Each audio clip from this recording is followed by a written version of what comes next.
And we are live, the CWO. And thank you guys for coming out. We're going to have hopefully a spectacular time tonight. And I just, you know, uh, we have Cinephile Sanity, the one and only Juno 2000. 2000. You know, we have. Good evening, everyone. So, yeah, tonight we present this rarely seen classic, Rude Boy. As I said a couple of nights ago, this isn't the greatest movie, except that the Clash footage is incendiary. It's just amazing. The story leaves a little bit to be desired because there's a few weird angles that the director used that a lot of people, didn't. I don't know. It's kind of hard to say that. Well, at least at the band, when they saw the finished product, they were kind of like, well, what the hell is this? They didn't know anything about like the other stuff that was put in it. It was like the director was trying to sort of make a political statement. And at the time, there were a lot of things in England that were going on that sort of did require that. But I don't know. I mean, I think some of the stuff fits perfectly, but then there's some stuff that's just you're kind of like, what? But yeah, I'm gonna do our roll call here. We have Chester, who is always like the first one here, and then we have Zodiac Z, Rosalia, 71. Derek or Johnny, I am sorry, because I know Derek will show up. Johnny from Wild Guys, Jane Doe, and 71 KJC, of course, and it looks like Rianne is here as well, and Jimmy is here. So yeah, hey Jimmy, I didn't see you there, so I didn't know if you were gonna show up or not. And Anthony Chobit, and of course Russell Collier. So all accounted and present. All right. Quickly, I want to say something. Last night, I know I got a bit personal about myself, and I appreciate you guys standing by me because there's been, a lot of things that I discussed last night that I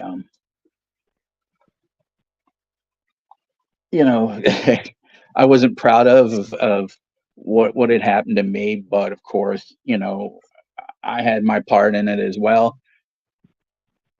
But as I said, what I did was not intentional, and on the part of the other person, that theirs was intentional. But we always have this path that we go through in life, and I think I kind of took Juno aback a little bit, and I'm sorry if I did. I wasn't trying to offend you in any way. I just think sometimes, like when you're on a stream, like yeah, you don't intend to talk about like personal things, but they just kind of come up and arise. But I didn't really see like I mean, yeah, there was nothing really like directed towards me or nothing. Yeah, it was on my channel, but I don't care. It's fine. I mean, I don't know. Sometimes you kind of have to talk about that shit. Maybe a stream is not the time and the place for it. But I mean, as long as no one's like intentionally getting, affected by it in a bad way, I don't see any issue with it.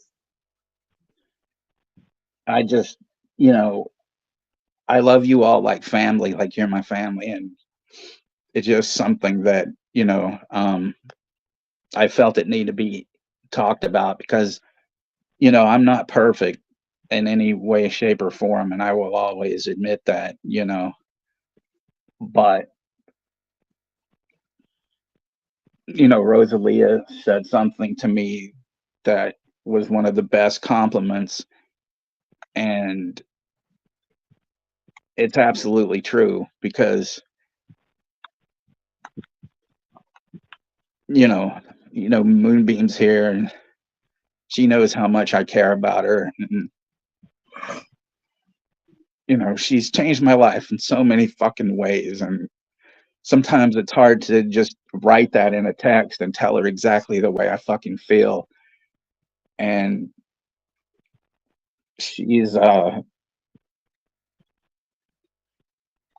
mean, it's like sometimes, she tells me I'm a bit intense, and maybe I am, but you know, it was like we were telling Bash last night. If he didn't take that chance with that girl that he likes, then, what would he have, And so,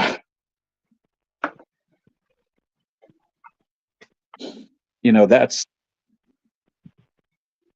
all it is, that's what it, leads to it, and I mean, she's my world, and I tell her that all the time. So I'm gonna shut the fuck up now.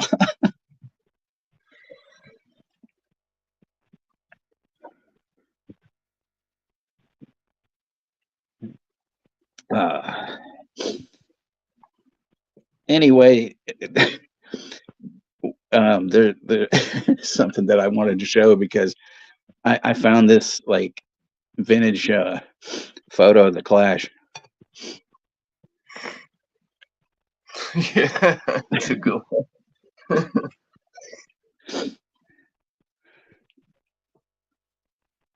Well, it's like you and Juno look the best in it, I mean, I'm just sort of like,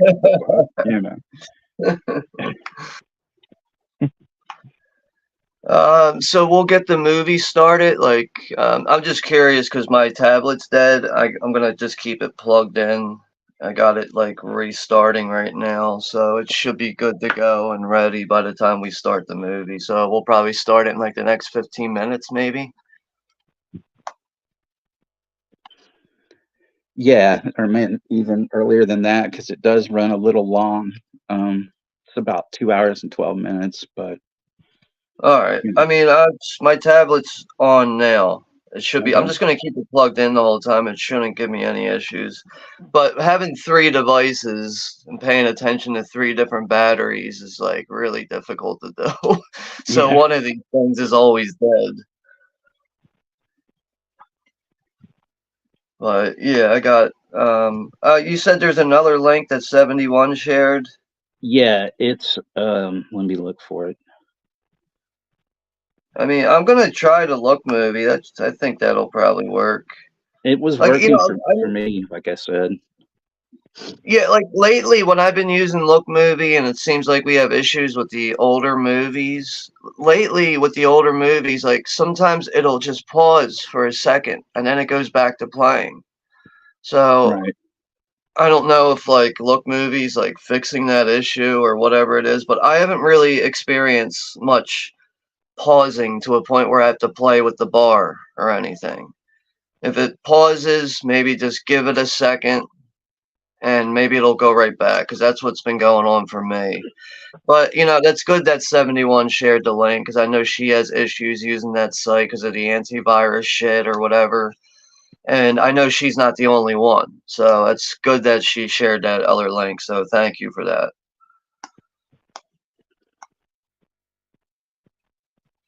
I know she's not the only one. Oh, she reposted it up on archive.org. Okay, yeah, see, I like using that site. But Internet Archive doesn't always have everything you're looking for. That's the only issue with Internet Archive. And sometimes, like, if you're sharing a link, or at least sometimes it's wise to like play it to make sure it's in English, because a lot of times there will be movies in Spanish on there. But it's really weird. Like sometimes you'll find a link on there. It'll say like one movie, and you pull up the link, and there's like fucking 100 different movies, and you got to scroll through it and find the one you're looking for, which is better than not having an option to watch it. It's just sometimes it's like, damn, I got to go through all this just to find that movie now. But I know another thing that's helpful is if you go on Google or some whatever search engine you use, you type in the name of the movie, the year, and then you type in internetarchive.org after it. Sometimes when you do that, the link you're looking for will pop right up. So that can save you on search time. Yeah. You got some kick-ass shit. You got some kick-ass shit. You got some kick-ass shit. You got some kick-ass shit. You got some kick-ass shit. Oh, we got some kick-ass shit. Juno, are we good, brother? Yeah, we're all good. It's just like I'm sorry what happened yesterday, man. Just my apologies. Like, No, you don't have to apologize for anything, man. You were stating your opinion. You know, you had no idea, so it's all good. You know, I mean, you told me last night. You said, "Hey, I'm sorry." You know, and I was like, "It's okay." You yeah, know, it's just yeah. I Something mean, that kind of gets emotional to me too. Like, it's just because I have that with family too. yeah, I Yeah, understand. You know, I mean, but you and Sean are like brothers to me. I just want to make sure that we're all good. You know. yep. I mean, I know me personally, I had no issue with anything, so everything's good on my end. And I'm really the type of person, if I have an issue with somebody, I'm gonna try to confront you on a one-on-one thing without, you know, making it overbearing. I'm gonna try to make it as comfortable as possible because I don't like confrontation either. Like a lot of people Mhm. don't like that. Sometimes people don't know how to approach people properly about that, which is, there's really no like blueprint on like doing that, but Yeah. sometimes you just gotta like ease into that. Just try to be understandable. Confrontation can be an awkward thing, but I just know if I ever have an issue with something, I'm just gonna try to pull you aside and address it without making it into a total problem or Right. making it worse than it might be. Yeah. Yep. Because I know sometimes text like you'll be like like is everything cool between us? Because like I know we're still like kind of getting to know each other, but I know I just told you before, like if I ever have a problem with you, like you'll know about it. Like, you'll definitely know, but you haven't done anything wrong for me to have any issues. But I understand where you're coming from because we're still kind of getting to know each other and understanding how Mhm. we each do things with our own personalities. But I, at the same time, I, I do like that you're concerned about stuff like that. Last thing you want to do is piss somebody off unintentionally because that will happen sometimes. Right. Mhm. Well, I mean, and like I said, Juno didn't even, realize, because he said, his point before I even got to that aspect. So I think it just sort of shocked him a little bit, like, oh, so I mean, but Yeah. it's part of life, and you Yeah. know, Yeah, just it's not that, like we focus on these things all the time either. Sometimes, yeah, these things have to be brought up, I guess. There is a time and a place. I didn't see any issue with any of it really. It kind of just happened. That's usually how these things happen. They just kind of gradually, you'll be on a topic that's similar to something, which kind of makes it run through your mind, and next you know you're talking about it because it's something you want to address. right. So we have You Don't Like My Music, who obviously is new, and welcome. I appreciate you coming in and everything. It's very Yeah, cool because I was he go knows ahead. he knows his movie, and stuff. So yeah, Yeah, that's a new name for me too. I'm pretty sure I've never seen that one before, but yeah, welcome to Texas's channel and with Hey, me and Juno. nice to meet you. Don't like music.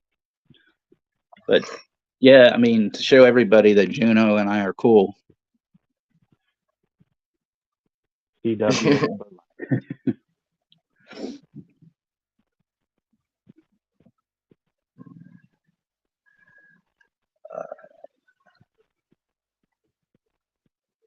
And I will share that person's channel link in the chat there real quick. I just Oh yeah. subscribed myself. Looks like they have 20 or 21 subscribers now.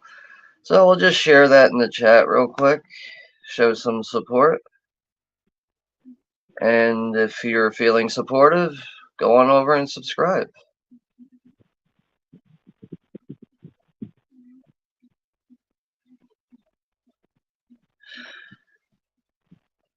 Yeah, I just posted the link there, but we all need a boost sometimes, especially when you have like, content on a channel. It can be hard to get started. Like I mean, I think I got lucky when I started my channel. A couple people took notice to me. They started spreading my channel, and it was like I went from like 50 subscribers to like 300. Like that was like when I first started my channel, which was really Nice. like another reason for me to stay motivated with, just putting out content or whatever.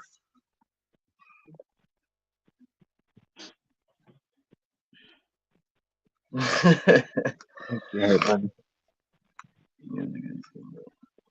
Yep, I'm subscribed as well, so that's cool.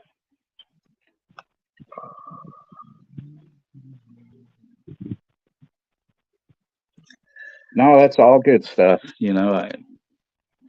I love a lot of like 80s R&B. I mean, I'm more in the 60s and 70s, but 80s is good and stuff like that. So it's all good, man. Whatever we can do to help you out, because we're a good crew, man. We're the CWO, the Cinephile World Order. I like a lot of music. Yeah, I'm pretty open to a lot of different genres. Country music is a little bit of a stretch for me. I can tolerate it, but it's just not something I go and put on.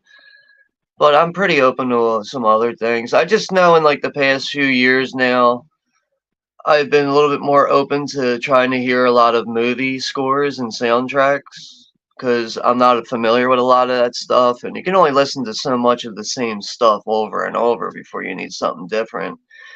And for me, like I find it pretty easy for me to listen to like an entire score like while I'm in the shower or like, getting a shower or shaving or something like that. That's when I put on that stuff because before I know it, I can listen to an entire score while I'm doing Right. all that in the bathroom. And it's like, damn, I got to hear that whole score.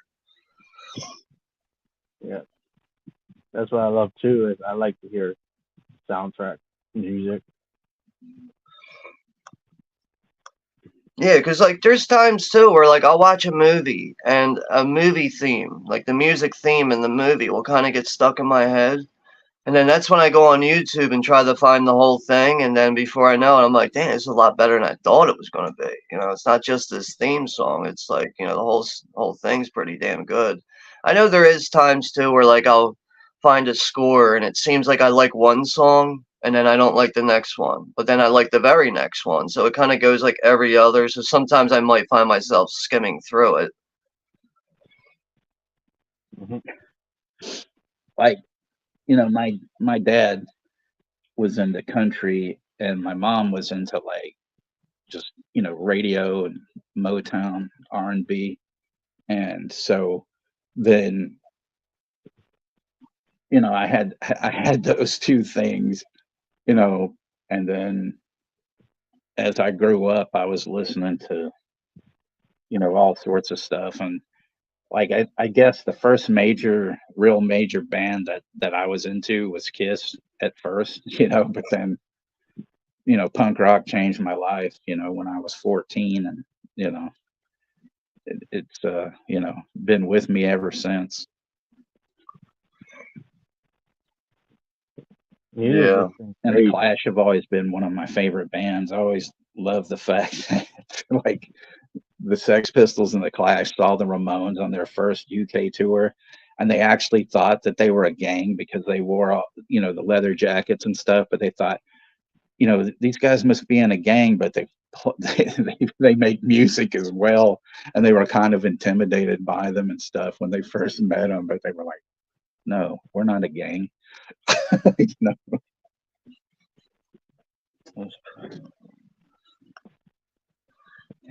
I listened to all the music when I grew up.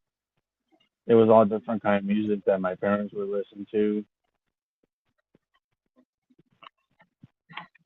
It's either my parents were listening to Spanish music or my sister was listening to emo rock music. She even listened to Sex Pistols, which was awesome. But even my dad would listen to like a lot of Motown music and Santana music. Juno, when was your dad born? Just out of curiosity, do you know, or if you want to share that or not, it's up Yeah, to you. he was born in '58. He's like the same age as Michael Jackson. All right, so yeah, my dad was born in '51, so he's really not far off from the era that your dad grew up in. Because my dad kind of still listens, like, he's kind of stuck in those golden oldies, Yeah, days with that kind of music. Like sometimes I'm like, how do you, like, you've been listening to this shit for like 50 years. Like, how do you keep going with that? And he's like, sometimes I just don't even know it's on. I'm so used to it. But I don't know. It's yeah, just sometimes it's just like, how the hell can you hear the yeah, same shit all the time? I don't know. I'm very like I don't know, like I just like to mix things up. I can't always listen to the same yeah, music, which is another reason why I can't tolerate FM AM radio. yeah. I just can't do that. I don't even have cable in my house anymore. I don't watch cable TV. I can't do the Yeah. commercials, all that shit. I just not Yeah. paying for all that shit, man. Yeah. That's why when I was in grade school, I would like come home. I would hear all these different kind of music that my family would be listening to. It's just like that like listening to music was great. Like it just felt like it was great to hear while doing homework or even watching TV. But I still hear the music in the Yeah, background. Like it's just like great music to hear in the back. yeah. No, that's cool though. I was just curious. Hmm. Yeah, music is always good to hear. Oh yeah, it's definitely better than dead silence, that's for sure, But I mean, yeah, like for the most part, like like even if I'm cleaning my room before I get started, like I will probably put like a CD soundtrack on my, Yeah. my player and just play that. Yeah. Like it's like that is like kind of like a habit now. It's just like, all right, I'm doing something here and it's like dead quiet, like I need to put on like an entire album or something.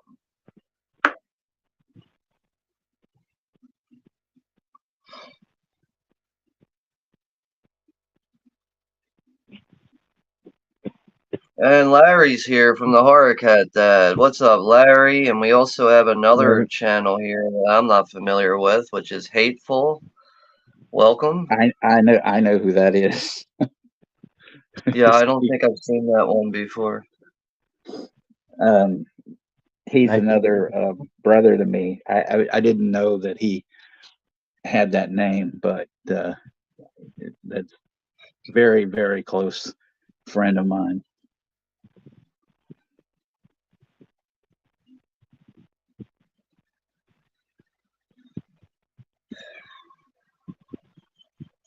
Oh man, another hot one outside today. Yeah, it's been hot here too.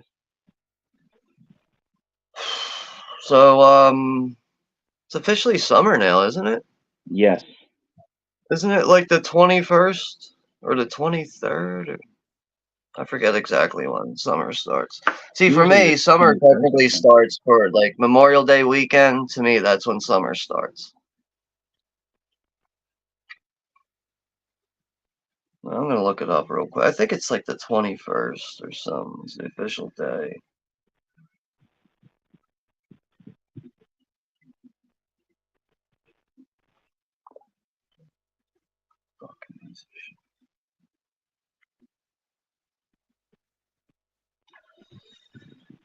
All right, so this year it was the 20th. It says on average throughout the years it's usually the 20th or the 21st. So this year it was the 20th.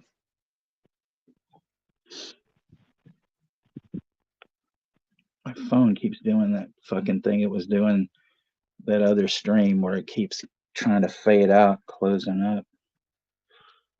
Yeah, it hasn't done that to me in a while, but there is times where that'll happen where I'm like, I look up at the phone, I'm like, why is everything all dimmed out?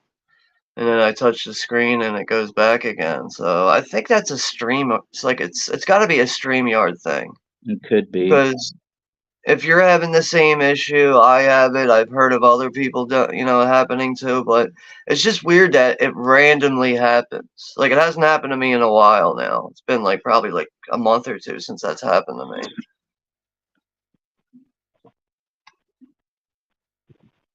And Kale's here too. Oh, we also have Reed. Reed from the Spicy 4K Action is here. What's up, Reed? Haven't seen you in a while. I know he jumped in a chat on a stream we had like a little while ago, but it's good to see him here. Hope all is well with you there. And yeah, what's up there, Kale? We got 18 people in the chat. Holy shnikes.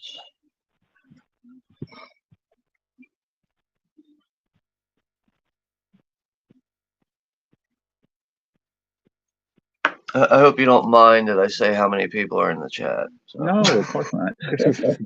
We're the CWO, you know.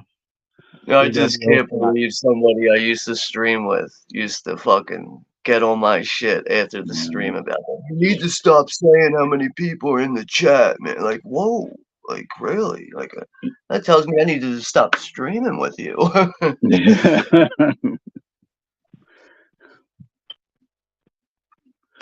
Well, you know, lessons learned and stuff like that.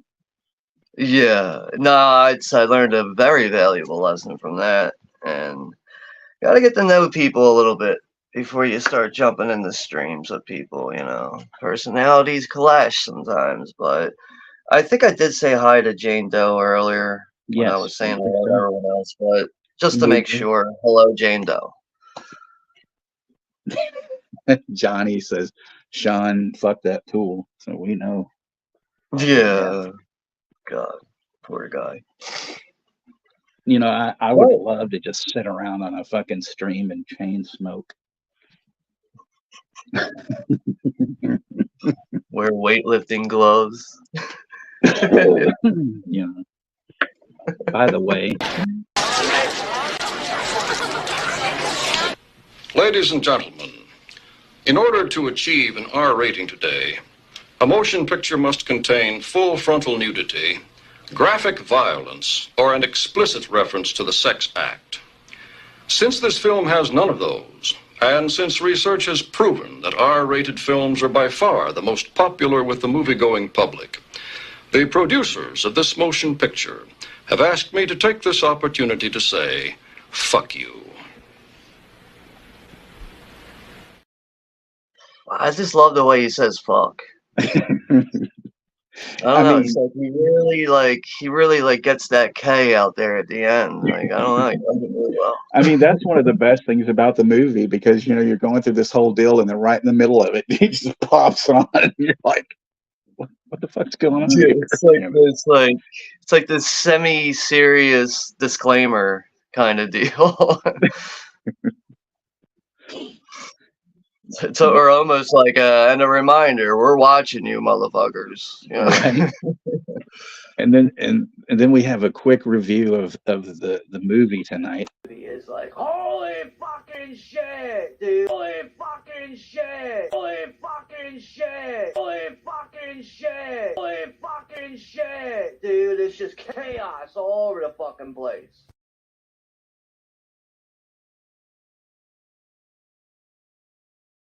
Yeah, I lost my mind so much that I literally went and birded.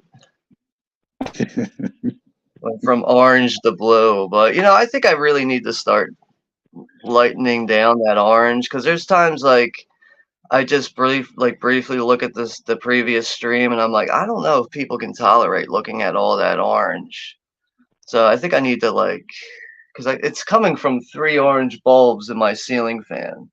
So right. I need to just probably take 2 of them out and leave 1 going. Because there's times I look at it, I'm like, I think that might be a little too bright on people's eyes. It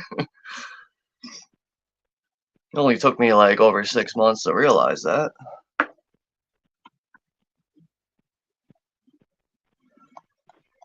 But yeah, that was from when we were watching Rambo 4, man. Last 10 minutes of that movie, you're like, oh my God. Like ready to start a mosh pit in my bedroom.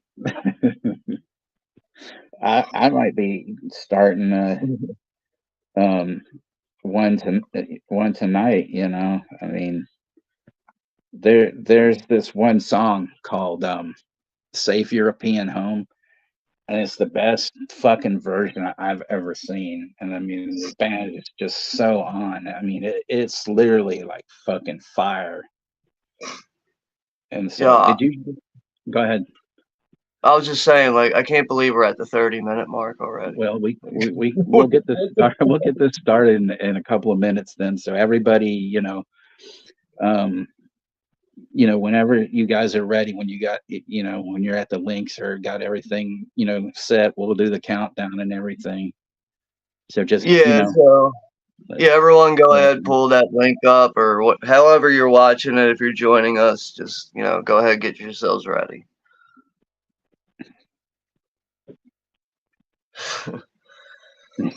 Yeah, Z, I gotta get myself a disco ball. Jesus Christ, could have that hanging down like right in this area.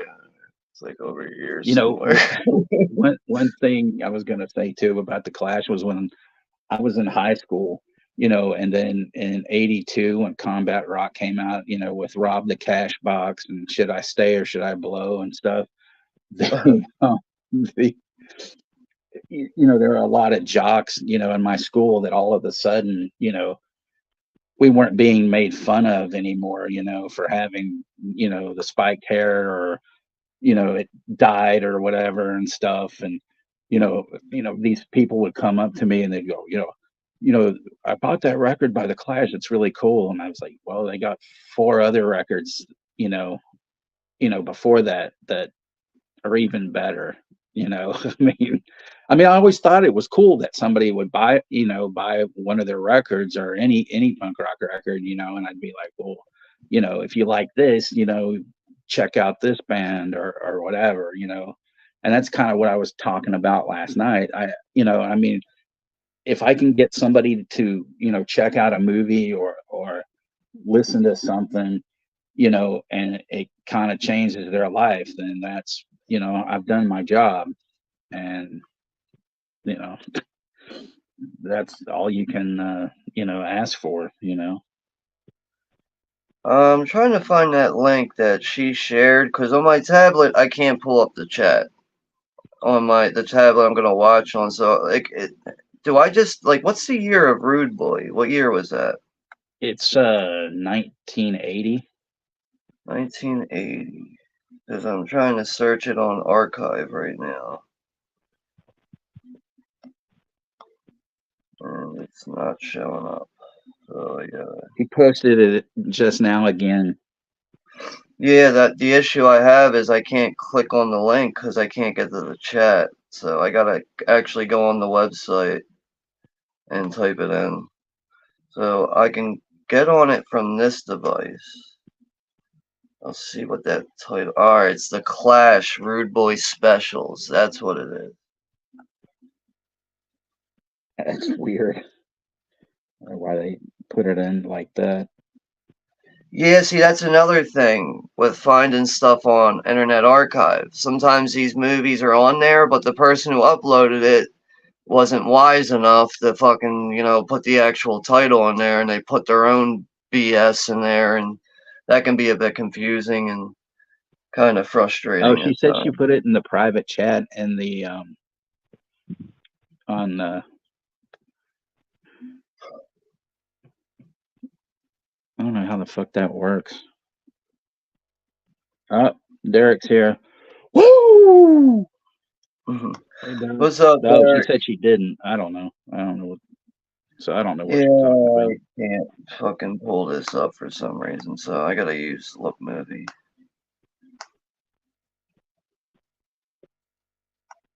Oh, she told me to put it in the private chat. It looks like it's 2 hours and 10 minutes long, or 7 minutes long.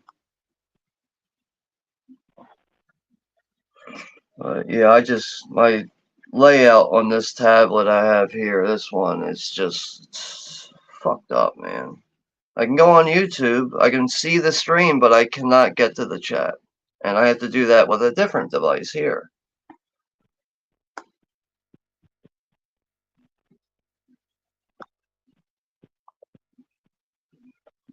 Yeah, I got it on Look Movie now, so that's how I'm gonna watch it.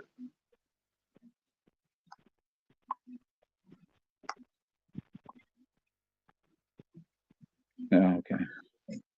I do notice they have a different 10-second ad now on Look Movie, which is like a Barbie ad or Yeah. something like that. All that shit, and I'm like, the fuck? See, it's confusing when they put a new ad on there because the countdown will blend in with it, with all the colors, and then, like, you know, if you're not, like, looking at it directly, you'll be like, what the fuck? And then you'll see the countdown and, like, oh, okay. Because overall, using Look Movie, like, besides the occasional pauses that might happen in some of the movies, you really only have to deal with that 10-second ad in the beginning if you don't have the antivirus issue.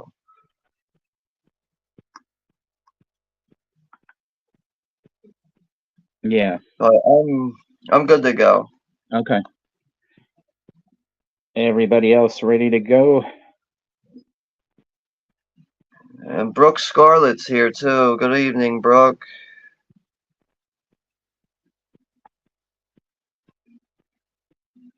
Is it Brooke?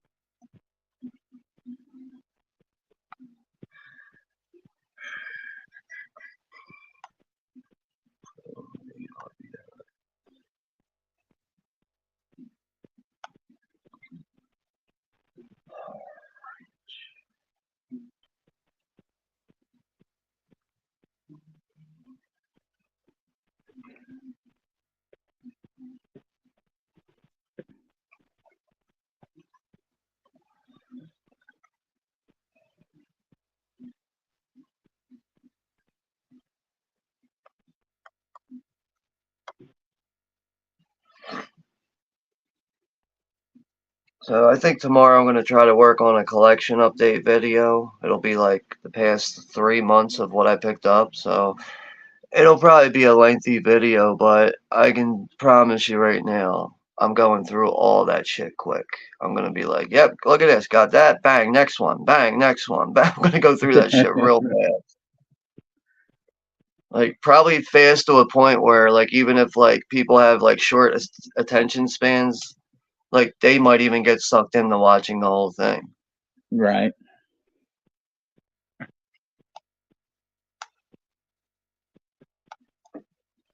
But I know P. Rich, you know, he's currently, you know, just getting better at this point.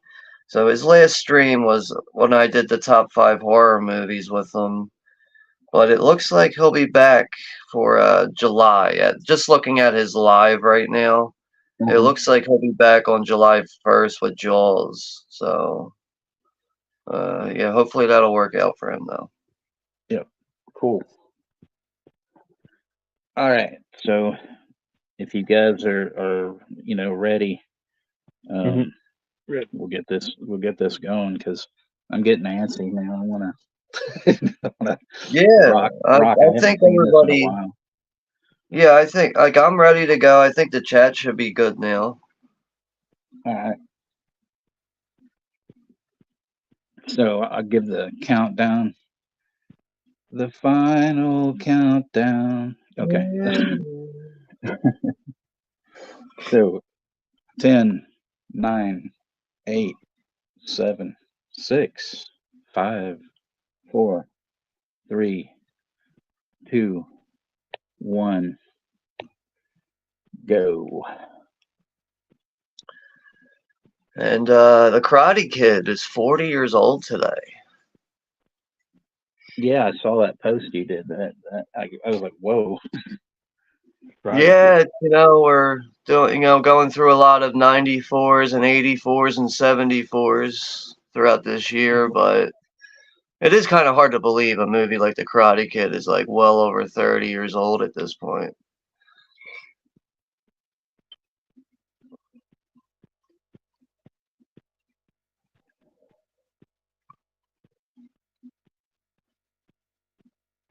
So what is this typically about? This is like about the Clash, basically. Yeah, well, it's about a guy named Ray Gange who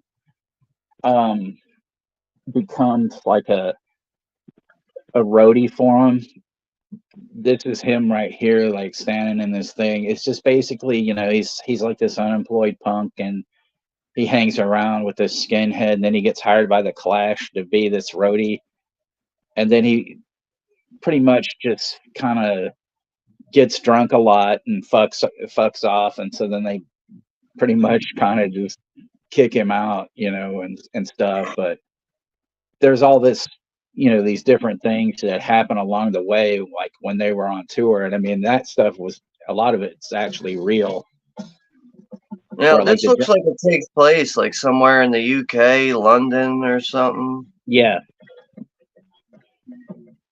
But they show a lot of shit that was going on with like the National Front at the time. And there was a lot of like just really kind of fucked up stuff, Yeah.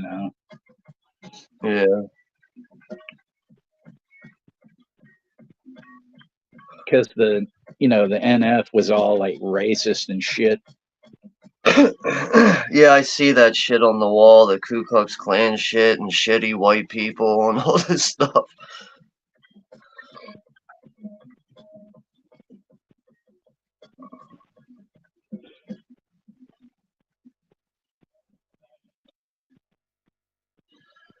So now he's going to get his unemployment check.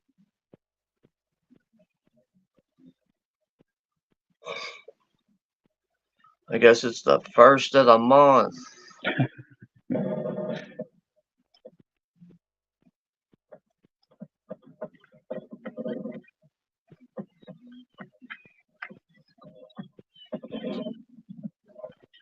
He's a cool guy, Ray Gange. He does like a lot of DJing now and stuff. I have him on Facebook, and I've talked to him a little bit.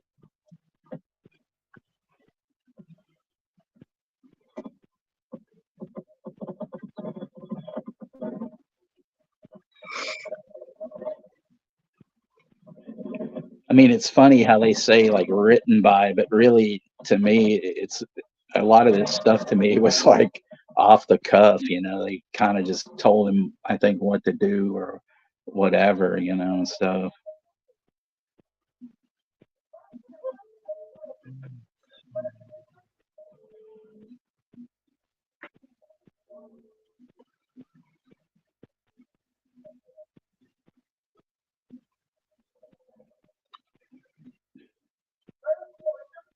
But yeah, everyone in the chat,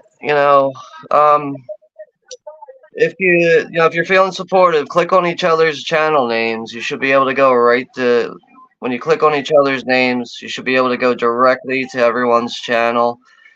If you feel like you're supporting other channels, go on over and subscribe to each other.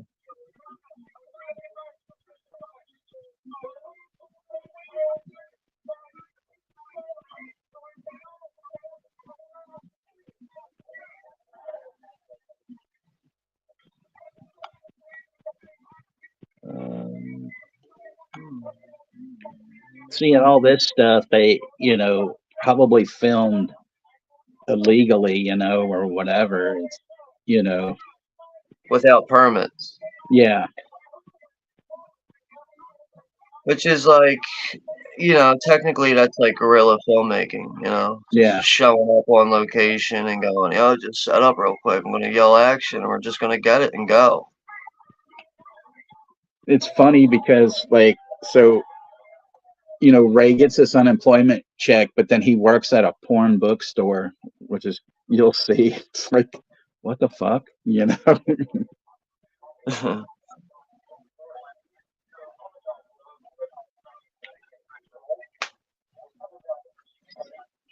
I could never imagine being someone like that runs a store like that. Cause like even if you're not into it, you're still like coming across some fucked up people, man. Like, oh my god.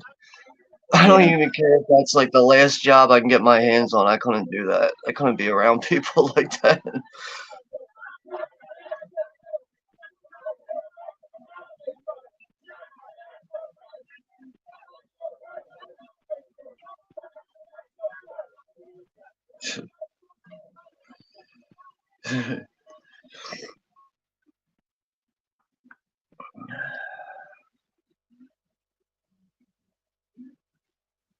Yeah, like the exotic cinemas and the books, and like, I could, oh my God. I'd be like, get the fuck away from me, man.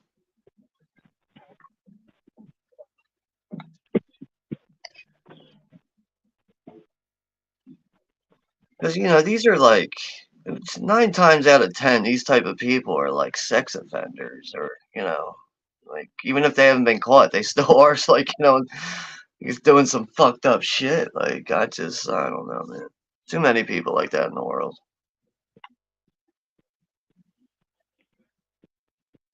And so, like, Mr. Business Suit here is into some, you know, domination and things like that. But he wants something stronger, like black women. And you'll see Or, Ray like, kind of give him this look like, the fuck? You know? or he wants like an actual physical person. And yeah, Moonbeam's here. I don't know if I said hello to her or not, but hello, Moonbeam. Hey there, Wendy.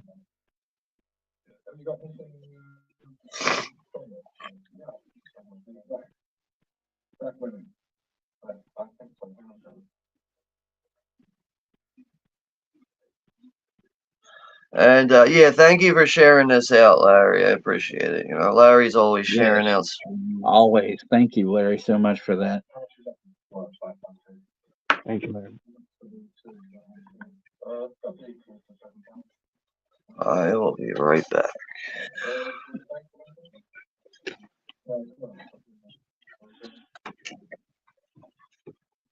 Yeah, he doesn't want him in a bag. He wants him in the briefcase so he doesn't get incriminated, you know. Except for that kilo of cocaine he probably has in it. The coke. So, Juno, I'd asked you, but I didn't hear your answer. Did you watch this beforehand? What this a rude boy? Yeah. Yeah, I got to see Okay. it earlier today when I went to the library. Oh, okay. Because I know you usually watch everything first, you know, so I just wanted to make sure. Yeah.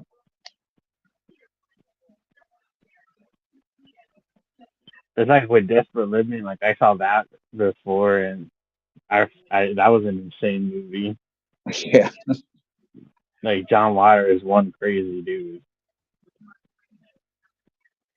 So this is when Ray gets stopped by these cops, and he's kind of drunk, but he tells them he's not drunk, and they're a bunch of assholes to him and stuff.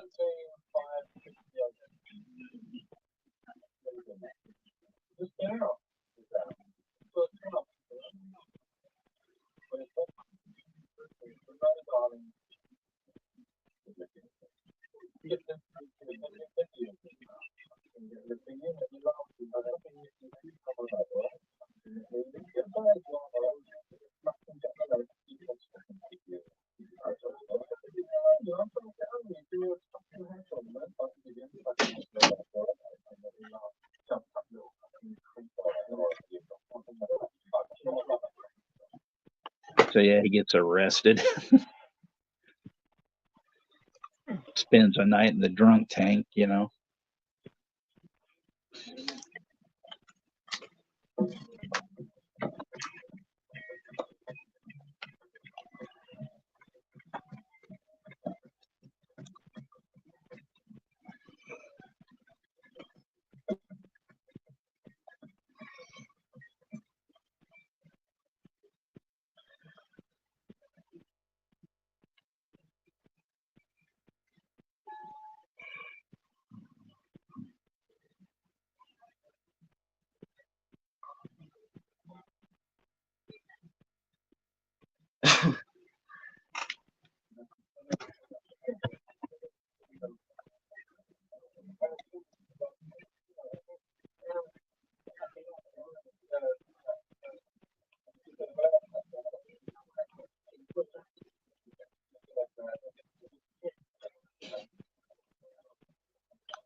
No, Larry, I don't really, because I usually don't have the money or the transportation, or I just totally like miss it when it's already over by the time I find out.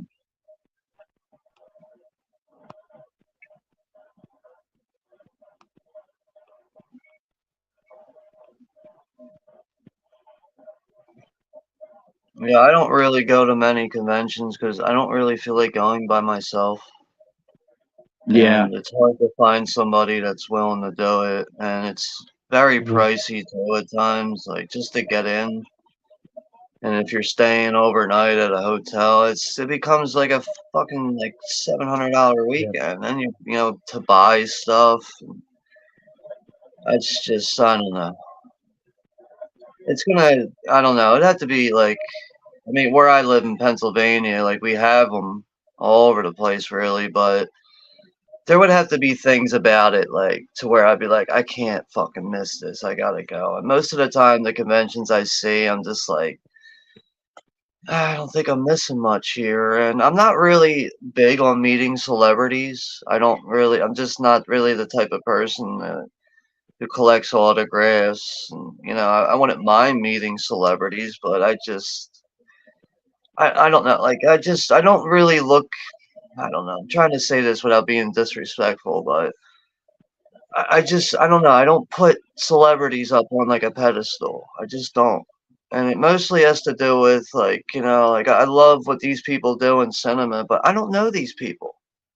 I don't know right. what these people actually do with themselves in their real life. Are these people good people? I just the type of person I am. I just can't worship people that I don't know. But I mean, I've met celebrities before and stuff, had pretty good experiences and stuff, but just never something that's really clicked for me. And you know, it really sucks when you hear the stories when people are waiting in these lines and they're like, "Oh, you know, to meet this person was just a terrible experience." And like, you know, it's like these people are paying money, and I don't care how fucking tired and repetitive it is for you.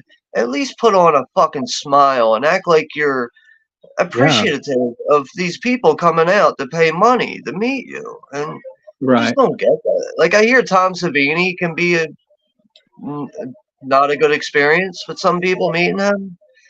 And you know, I know Yeah. we all go through our own issues and stuff. You know, we have bad days, but you as a performer, you know when to put on the right face when you got the camera filming you. Why can't you do that when people are meeting you?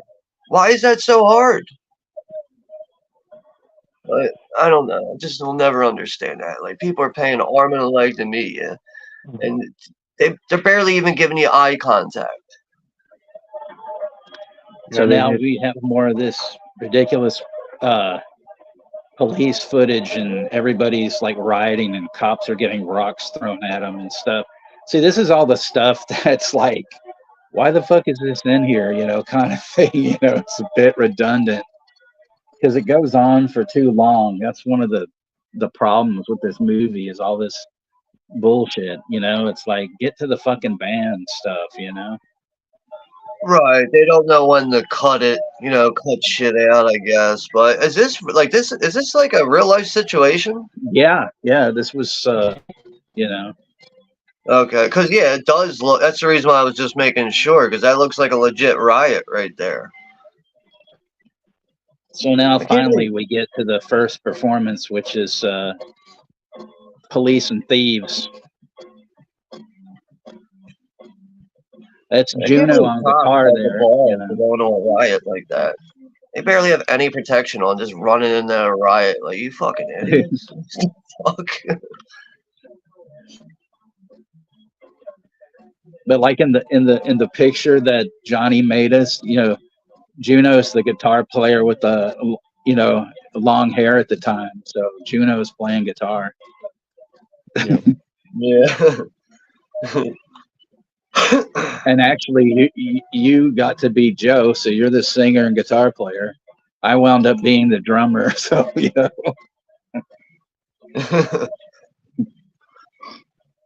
I actually have a full head of hair, so. Right. And then like the last one had like really nice teeth. Like Jesus Christ, man. We're like perfect.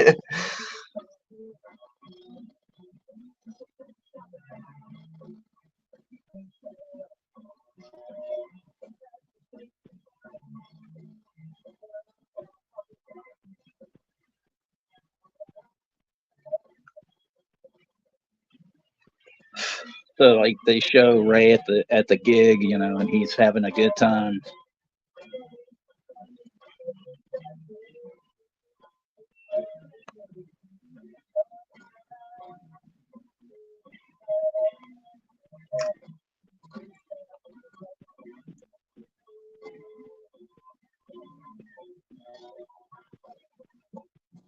Yeah, I would like to go to a convention, but it's just I kind of feel like anxiety about it. Like it just feels like I feel like you're not gonna really have great time going.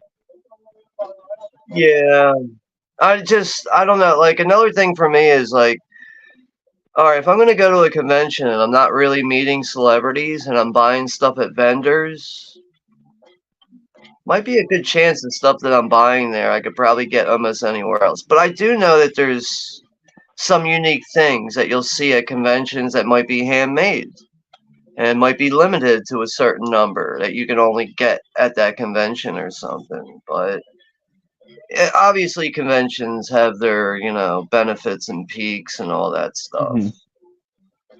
See, like you don't like my music explains. He said in the late 70s, early 80s, England was going through labor strikes and race riots. So that's pretty much what this is going on and stuff like that. Yeah, it really seems like a good portion of that part of like the UK was going through a lot of BS back then. But we have Todd Christian is here. What's up, Todd? Thank you for stopping by, man. Hope you're having a good weekend. But Todd usually catches the replays of our streams. You know, he'll usually leave like a nice comment to interact. Todd's really cool. And I'm gonna share Todd's channel link. Sometimes he like for anyone who's into comic books, he does a lot of comic book related stuff on his channel where he will have somebody else presenting a comic book and they just will go over it very nicely. I'm not even a big comic book person, but I find the videos interesting. They really keep my attention, even though the topics might not be something that strikes me.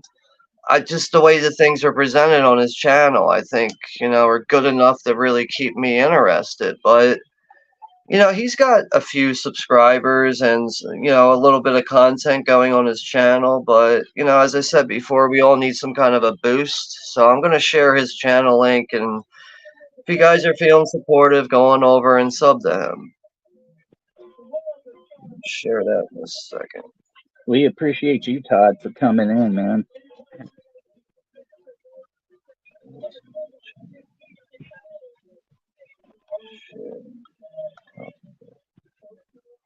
Moonbeam asks, like, everybody, like, if you were going to do cosplay, what would you dress up as? I don't know. That's a really good question, I think, especially for the ones that don't really do cosplay all the time. Because I think the ones that do cosplay all the time, that might be easier for them to answer. I don't know. I'd just be a werewolf, or something. I look like one already, so, that would work for me. I mean, I would love to go as like a Star Wars character, like maybe like Darth Vader, but would I really want to wear that all day? Darth Vader helmet and shit. But shit, man, so many fucking characters to think of, man. My God.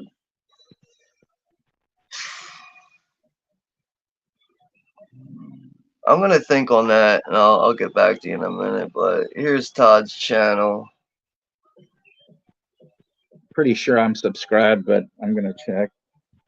Rosalie said, "Would love to dress as Selma Hayek." I think we'd all love to see that. I mean, I know I would. So.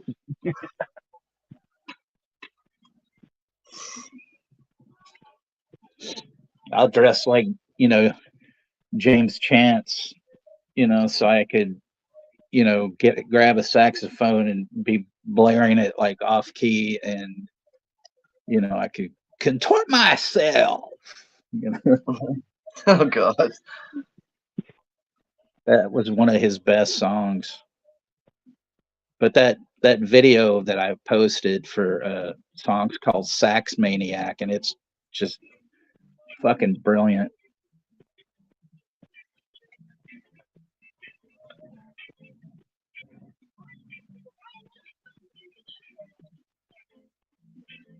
See, that Clash song is a cover by these guys, Toots and the Maytals. You know, actually, like thinking about a cosplay character right now, I think it would probably be pretty interesting to dress up as like Captain Spaulding or something. Yeah, You know, there like, you go. have that like elaborate clown makeup on like that, and like really deck out the teeth and everything with the black gums and shit. Like really do it up. Like, I think that could be fun.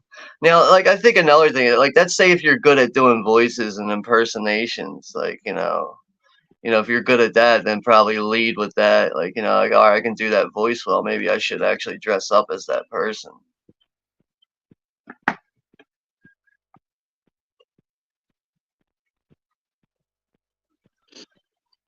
Oh shit! Johnny's like, Sean, you want to be Spalding? Oh god, he's gonna.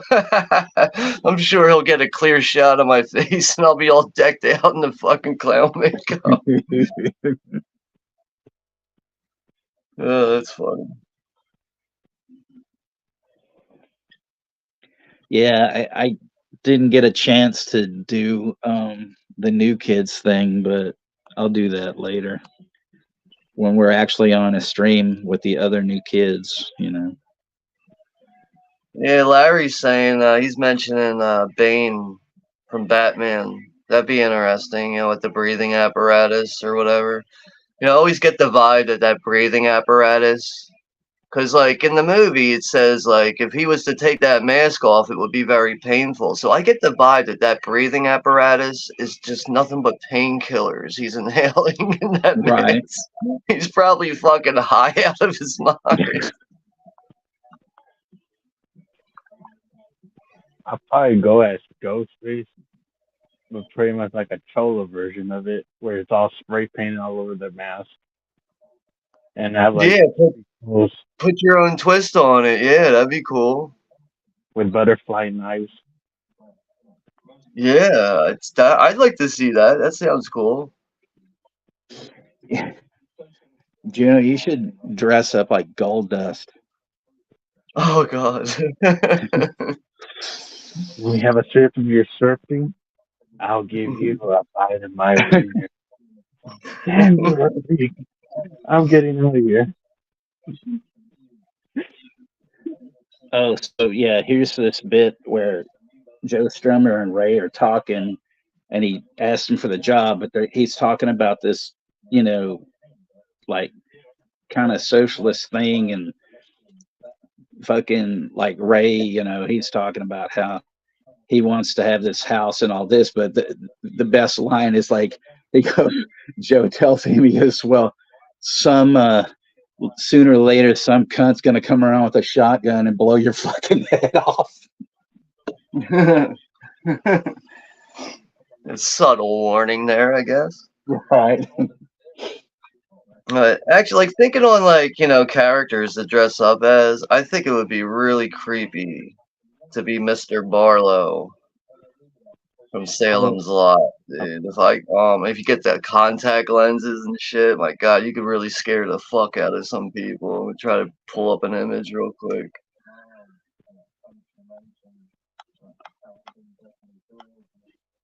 Like, get the fucking vampire teeth going and the white contacts.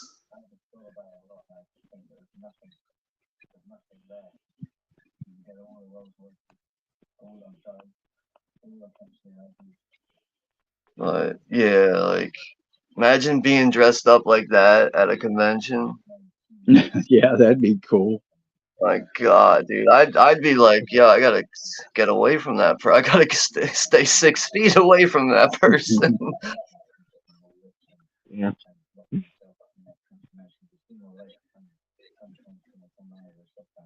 Blow your fucking head off.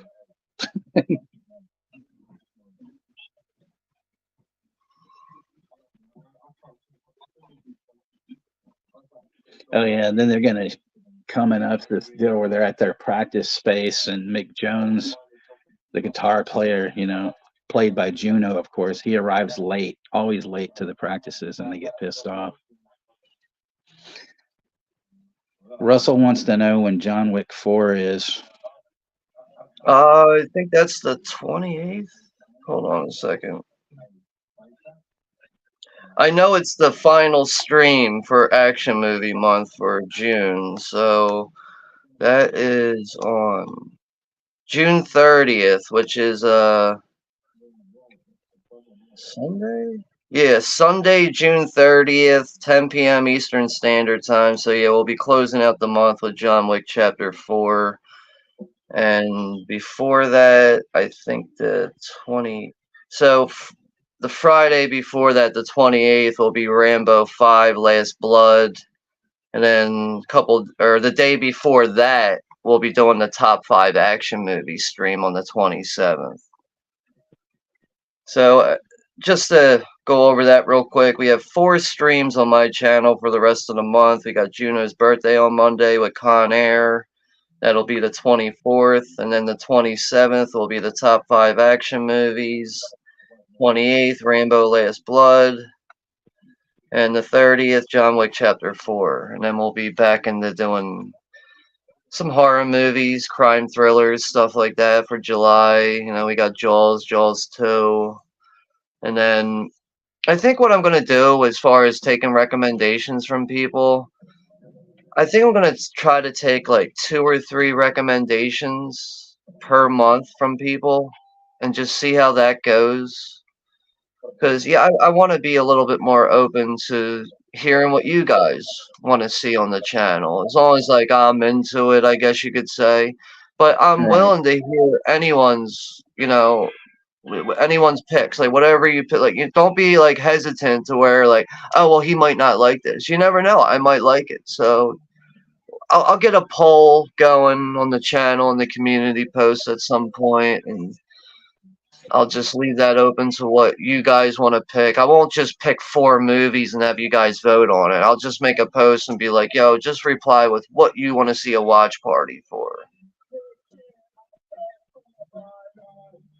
That's the only thing that's bad about doing a poll on YouTube. You're only limited to like 4 options. I think it's like 4 or 5 options to like vote on something.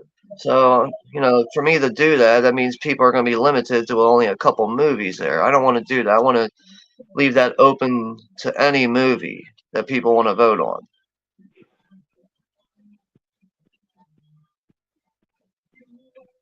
But I'm actually surprised at how good this looks on Look Movie, because technically this is only in 480p, and it looks really fucking good. It does. Like usually, like when you're watching YouTube videos in 480p, it looks like shit. But watching a movie on Look Movie in 480p, like this, looks really good.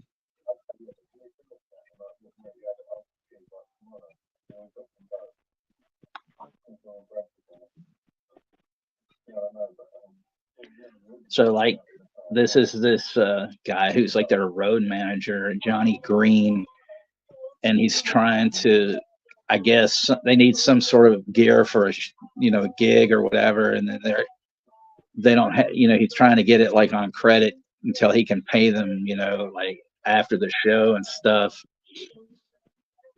Yeah, I see Russell's mentioning the Boneyard. I really want to do that movie because that's a really fun horror comedy. Even though, like, I'd say it's probably like a little more like serious on a scary level for like younger people, I guess. But that movie is just ridiculous, man. It's like about this psychic that wants to be left alone, and like this detective constantly is knocking on her door trying to get her to solve cases for him.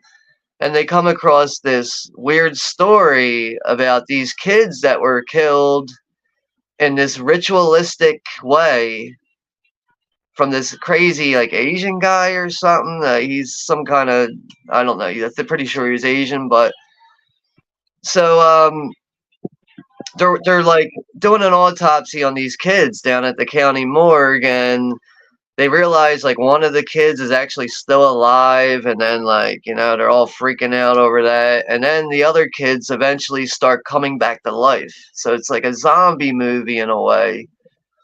And one of the zombies, it's like walking down the hallway, like all this shit like leaks out of him, it gets over the floor, and the lady that's running the local morgue, she's got this poodle with her, and the poodle comes by and licks up the zombie shit off the floor, turning the poodle into a giant zombie dog.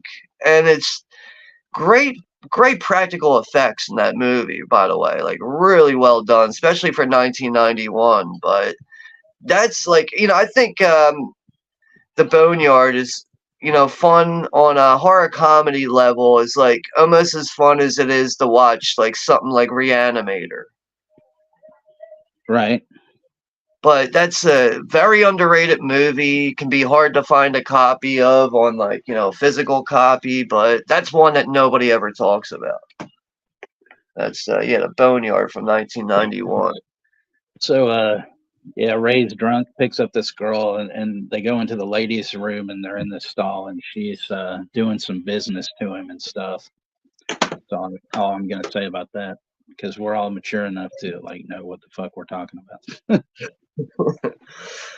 Yo, can you give me the solo screen real quick? I want to share the artwork for the Boneyard. So this is the artwork. That's a zombie poodle right there on the front of that artwork there. And so, yeah, that gives you an idea of what you're getting into in this movie. But yeah, really fun movie for what this is. It's, you know, it's, I would say it's, to say this is a good movie might be stretching it, but you know, I know how, like, you know, like most of our taste in horror films, I think, you know, if you guys haven't seen this one, you would have some fun with it.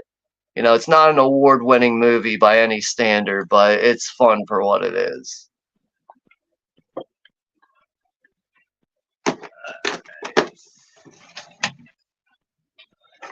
Yeah. Good night, Johnny. Johnny's taking off. He's got to go. So Night, Johnny. Yeah, I just got your text message, Johnny. I'll turn that into a clip later, so I'll check that after the stream. But yeah, thank you for all the shared content, and enjoy the rest of your weekend. We'll talk to you on Monday, I think.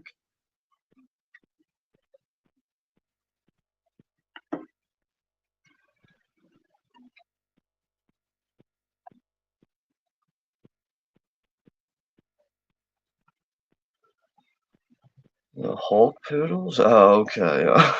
Yeah, it's like the poodle turns into the Hulk. Poodle smash.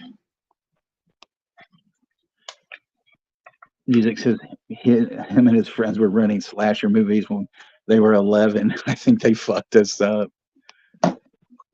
Was that I can going relate on? to that, man. Was that going on when with the video nasties and stuff, or were you already here in America at that time?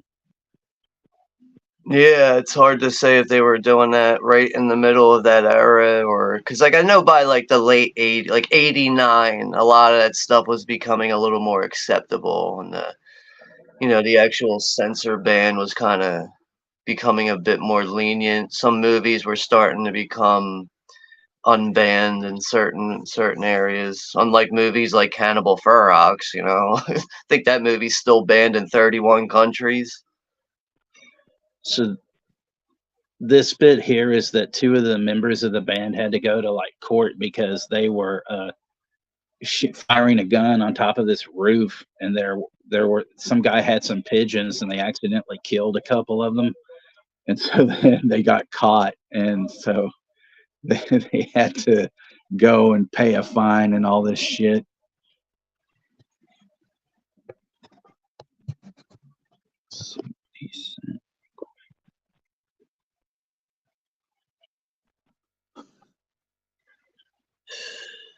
it's always funny to see those red fucking phone booths. You know how different they are from like the cheap American ones we always had.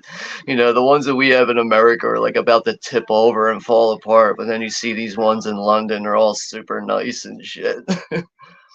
That's the the TARDIS, and shit, Doctor Who always had, Yeah, Zodiac. You know, like Panther cologne, it's illegal in 9 countries.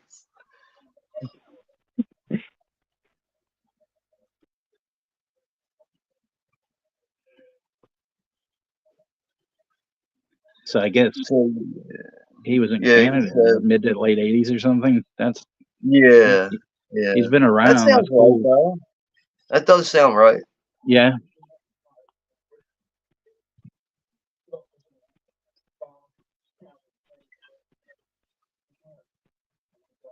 Dirty little smelly cunts keep wanting to fucking there. What a way to like jam all that vulgarness into one sentence. And he says, actually, British phone boxes reeked of urine. That wouldn't surprise me. Oh, God.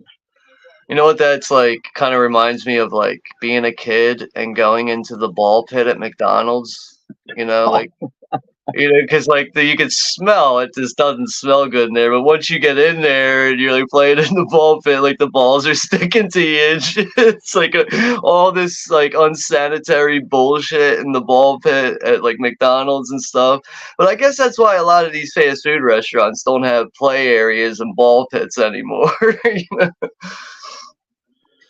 Like I remember my mom, like when I was like super young, so I would like want to go in the ball pit. My mom would be like, "You're not going in there." I'm so glad she said that. You know, like I'm willing to go in this dirty ass ball pit, like 5 years old. I got sick when I ran around that stuff. What do you mean, like you physically got sick? Oh, it made you sick, is what you're saying. Like it made you feel sick. It was after I was done eating and I was like running around going through the slides and stuff. And Yeah. then I got to puke, so I had to like duck my head inside by the garbage to puke. Oh. Nah, I think we've all done that, you know, ate food too fast as a kid, go run around or go jump in the pool or something, and the next you know, we're getting sick, and then, you know, more than likely you were probably warned by your parents, like, you need to let your fucking dinner settle down first before you go running around. And, you know, being a kid, you don't understand the concept of that. Yeah. Inducing vomit. Yeah, I can't like pinpoint exactly when that's happened to me, but I remember one time I was down the shore and we were playing baseball and I just got done eating seafood and we're all like running around in this field for like, you know, trying to catch the ball and stuff. Next you know, I'm throwing up all in the outfield and shit. Like,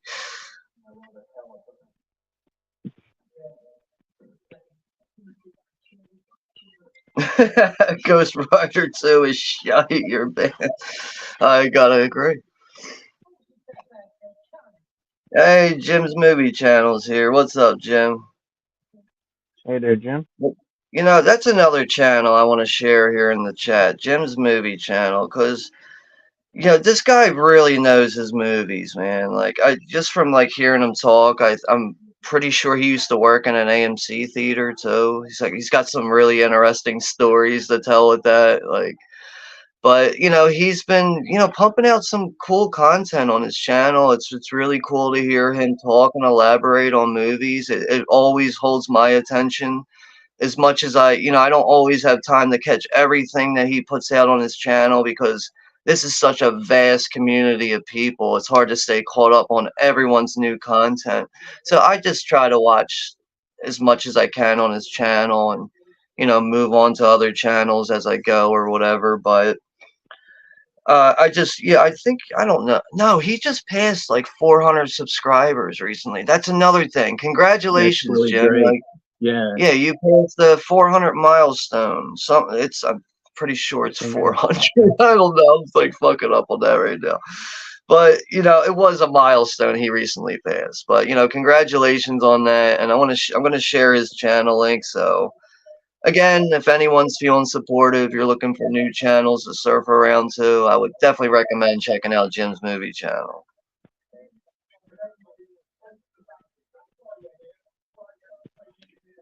So this is where there's a like, I guess this was like kind of a rock against racism type deal.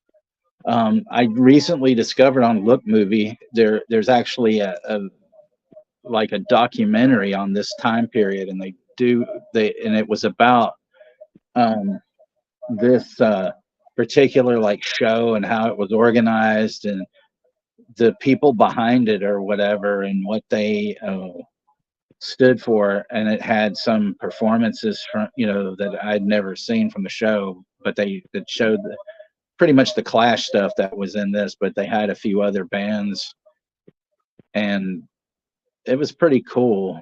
It's this anti-Nazi league thing. I just saw that as soon as you said that, it popped up. But yo, I've never seen a glass Coke bottle that big before. It looks like he's got a glass 2-liter in his hand. Oh yeah. It's probably like a 1-liter, but I just never seen a glass Coke bottle that big. Like I've seen like the ones that like people will use as like a penny jar, like those really big ones that are like 3 feet tall. Like I've seen that, but not like one where someone's drinking out of that's nearly about 1 to 2 liters big.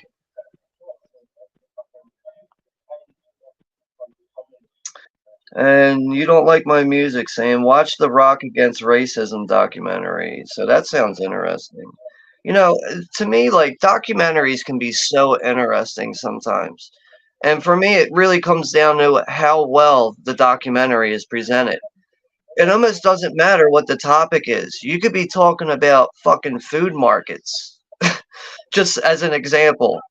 You could be talking about the most oddball shit in a documentary, but if it's done well and is presented well, next you know it, I'm watching the whole thing. Right. Yeah, I know somebody that's always given me a little slack about watching documentaries, but they don't understand that documentaries are historic. That's the reason why they're made. They're just overall, they're very informing. Almost every documentary I have ever sat down and watched, I've learned something new from it. Like I've been watching that. At Jim's movie channel. I love Boys and Company. See, that's such a great film. Yeah, I don't have that one. Go ahead, Juno. I was saying, like, I do like watching documentaries. Like Kurt's films, like we just talked about that because of The Crow, and I like how they're well made. I kind of wish they're a little longer. Like I kind of wish they weren't 46 minutes. I wish they were like at least an hour, because they were really more interesting to see, like more details how they were talking about each movie that's cursed. Yeah. No, I agree with you there. Like, you know, when there's not enough info, it kind of makes you, in a way, it can kind of make you go find more info on it because it was like done well, but short, a little too short. So then you might go searching the internet for more info on something. But no, I agree with that. Like maybe, yeah, like 45 minutes to an hour would be good to focus on. But I mean, I don't want to make excuses for why that stuff will be short, but sometimes they just can't get enough info to like make something longer, or they can't interview or get enough people to interview or something. Who knows what the issue is on that? So Jim's saying he's got tornado warnings where he's at, Yeah. I think. He said, I'm off to see the Wizard of Gooch. Speaking of tornado, they're gonna have that Twister movie coming out in a week. Yeah, Twisters. Another one. A little too late. It looks like a camping movie. Like at this bit, they pull the plug on the Clash, and like they're trying to get Ray to like go get the microphone and asking people if they want more Clash, and then they this guy in the striped shirt with the is Jimmy Percy from the band Sham 69, so they play Wyatt Riot with him and stuff. Yeah, take care, Z. Thank you for always hanging out with us, man. I appreciate it. Have a good night, Z. All right, Zodiac, thanks for coming, man. I appreciate it. Yeah, Jim, hopefully that tornado kind of blows by without any issues where you're at, though. Because, you know, that's once that siren goes, it's time to stop making jokes, you know, and Yeah. fuck up and pay attention.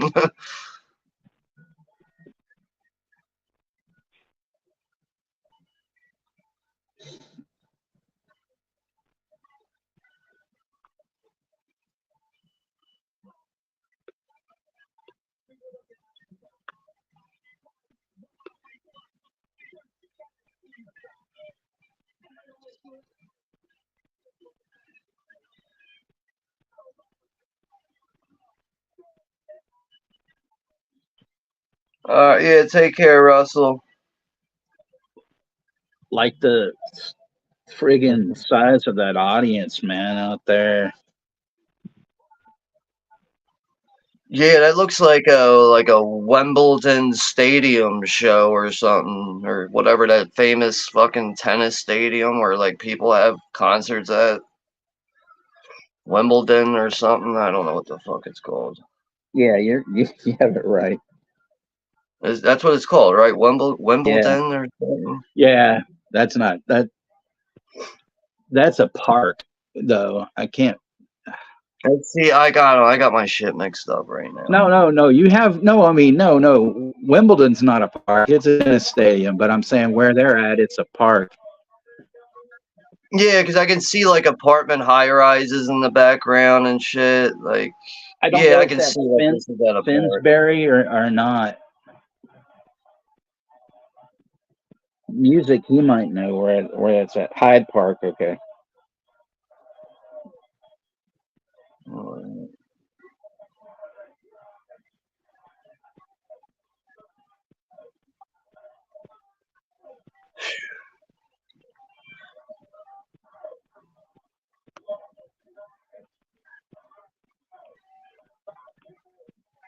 Wait, fuck is that comment?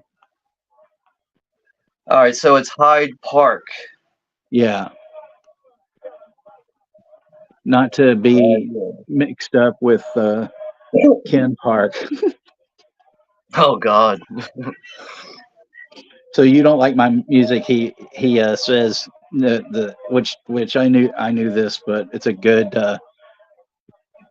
point that he put out here. How this song "White Riot" was originally misinterpreted by racists. It was about how Joe wanted white kids to riot like the black kids and stuff.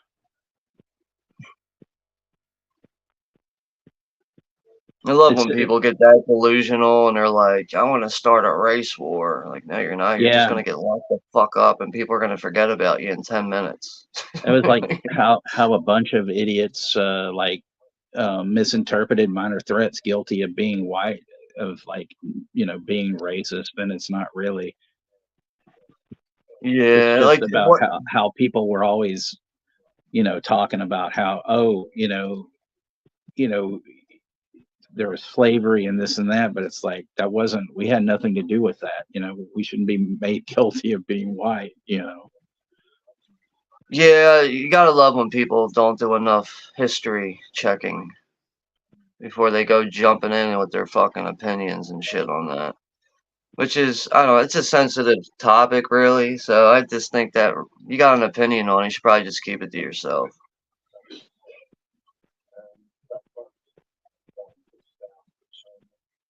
So Johnny comes into the porn shop to let Ray know that he's got a job if he wants it as a roadie.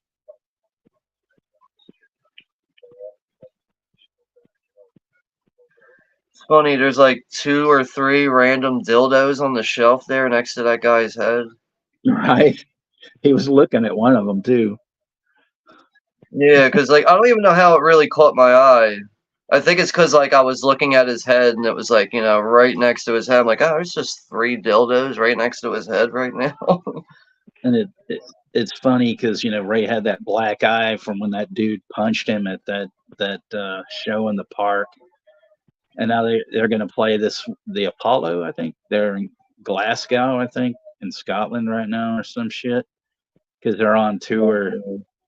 And then it also like later on shows them recording their second album, Give Them Enough Rope. Mm-hmm.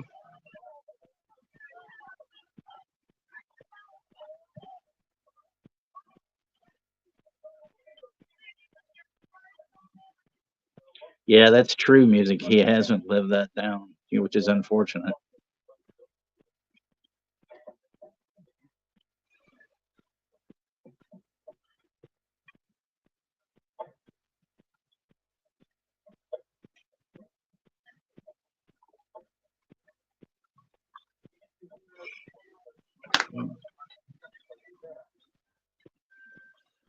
If anyone needs a timestamp, we're just passing 52 minutes, or at least I am.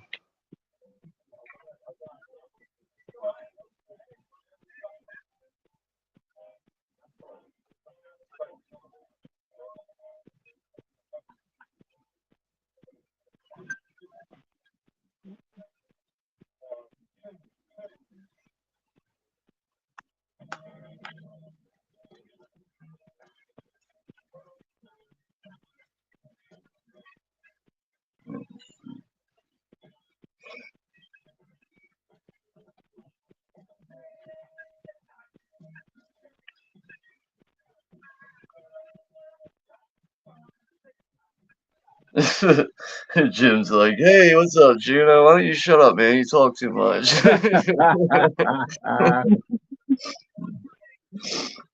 Yeah, that's just Juno, man. Like, you know, when he's got something to say, he'll say it, you know. But, you know, he's just having fun, you know. Yeah, I mean, It's all good. he's hanging out. I mean, Yeah, this and time, you know, Juno doesn't get offended by things like that, so it's all good. Where the CW go?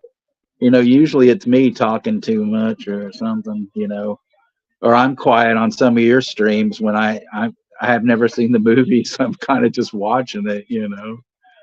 Yeah, like I know when it's on my channel, I always feel like I have to keep talking just to keep people interested. I know I don't have to, but I just try to keep at least staying on topic of the movie and just kind of going through it. Because, I mean, look, you can do anything you want during your stream, but there's no way I can stay quiet for like 10 minutes. Because going back and watching that, it's going to be like, the fuck's the point? But hey, some people are chatty, some people, you know, talk when it's necessary. Yep. Music says it's the quiet brothers you have to watch out for.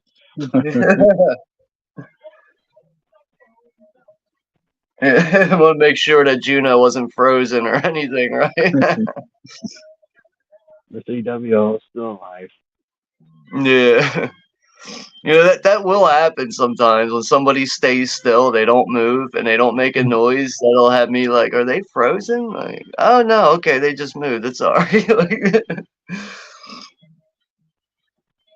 The fucking thing with this though, right now, I mean, it's like I love this song, White Man in Hammersmith Palace, but like the fucking subs are way ahead of, you know, the movie by several minutes. And it's ridiculous. What are you using? Look Movie? Yeah. Yeah, it's starting to fuck up on me a bit. That is another downfall of Look Movie sometimes. The subtitles, if you're a huge subtitle person like that, you know, they can be a little off at times.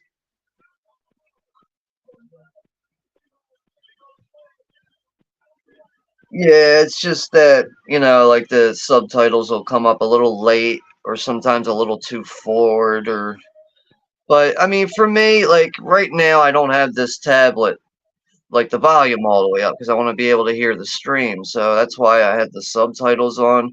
But most of the time I will usually use subtitles because like if I'm watching a Blu-ray or something, I will usually have the subtitles on because sometimes accents can be really strong, and instead of constantly rewinding it back and be like, "What the fuck did he just say?" I just put the subtitles on to make that easier. Jim said off topic, he pulled the trigger and bought that Soul Man DVD. That's cool, man. Like, I've never seen Steve Miner's Soul Man, but like if that's a memorable movie for you, then hey, that's cool, man. It's fucking horrible. Hey, man, that could be someone else's treasure right there, you Well, know? I mean, the only bit that I like is there's this thing where he likes Radong Chong, and he's like, "Hey, you want to hear some music?" And she's like, "Yeah." And so he puts on the Beach Boys, and so he's like, he goes, "You dig that?" And she's all, "You really like this?" And then he's like snapping his fingers and shit. Then he kind of like looks at her, and then he goes, "Yeah, this shit kind of sucks." Yeah, I think that was Steve Miner's like first attempt at getting outside of the horror genre with that, and didn't turn out to be a memorable one, I guess. I mean, I've never seen the movie. Like, I mean, like, I don't know. Like, for me personally, I think Steve Miner, like, through his career, and you look at his filmography, it is really hit or miss. But I could say I like at least 6 movies, 6 or 7 of his movies. I forget how many he's done. There's this whole thing going on where there's these fucking these overzealous bouncers grabbing these kids and throwing them out, and they're gonna stop playing at one point and fucking yell at these bouncers and shit. That's one Yeah, thing for I always appreciated about them, that they didn't tolerate that kind of bullshit. yeah, when you got bouncers that are just going beyond their job and just becoming overbearing.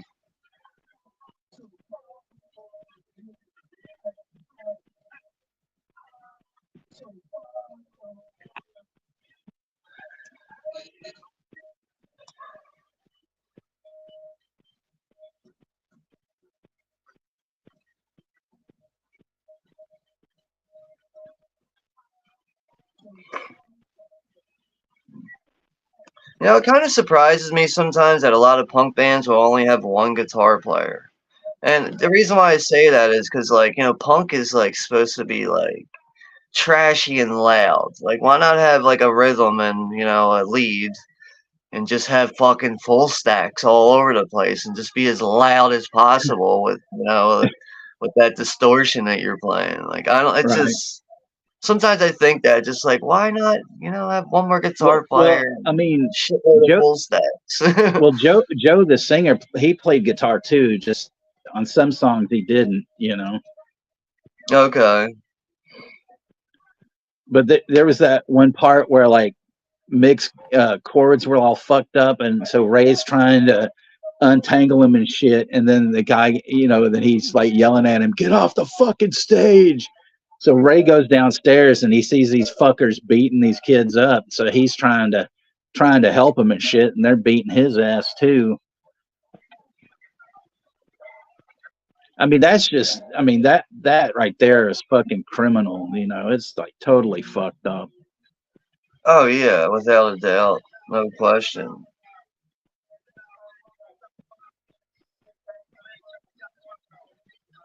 See, Joe's out there trying to stop these fuckers from fighting, and so the bass player like took over on the vocals and shit, and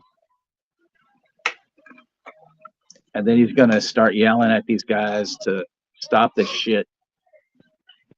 It's funny what Moonbeam just said. When you have kids, you appreciate subtitles so much. I don't have kids, but I understand now that I read that. She's a great mom, so. I mean, I can only imagine how much torture I probably put my mom through with her trying to watch TV, and she didn't even have the option of subtitles back then, so.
Yeah, Jim, those were two bands that pretty much changed my life.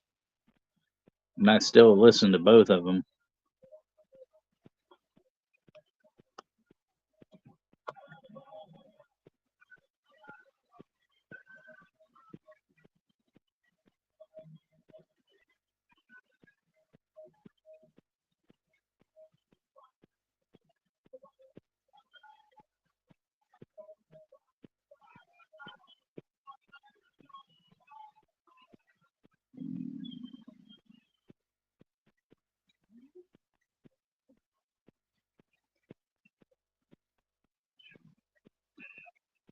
Yeah, it's like Ray's like spitting on blood and vomiting because of him getting that beat down by those assholes.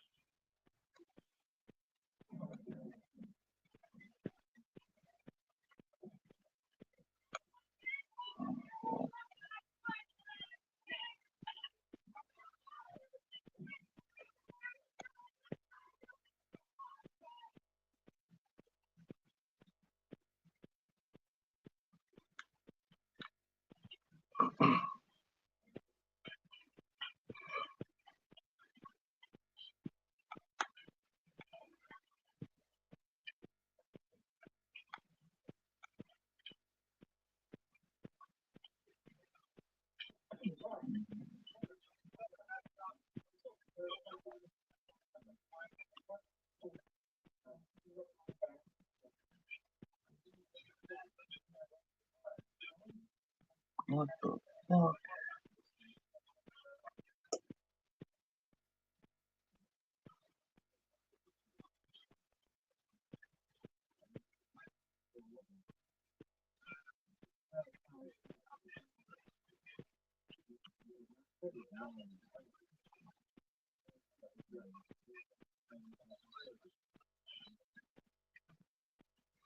Jim has a joke. What do you call an Ethiopian with the yeast infection? Whew. I have no idea. I don't know. Goochless? I don't know. Yeah, you got me. I'm stumped.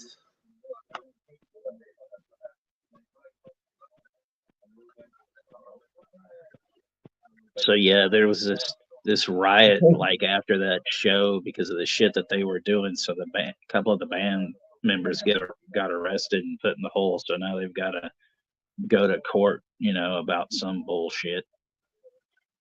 The quarter pounder with cheese.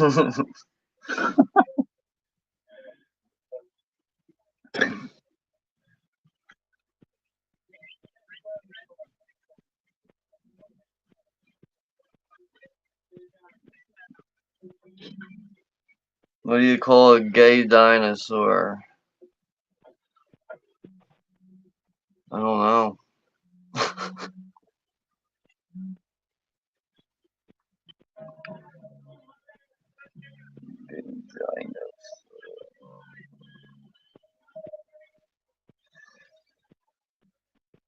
Megasaurus.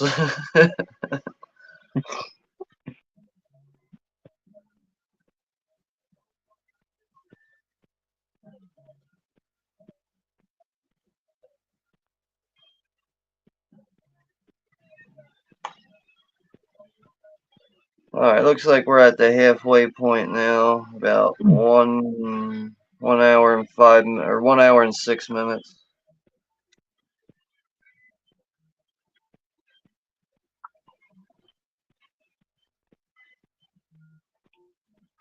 Yeah, because it looks like this is a total of 2 hours and 12 minutes.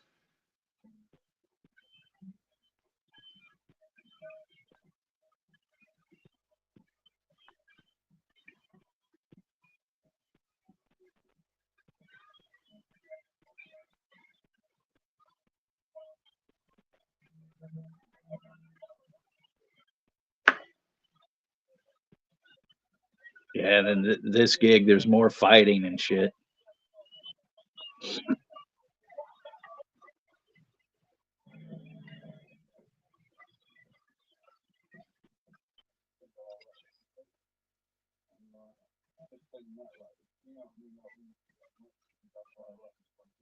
So now they're talking about, when they got arrested and stuff, and it was ridiculous how the cops like treated them and shit. Yeah, it's not like cops had body cameras to be held for their actions back then.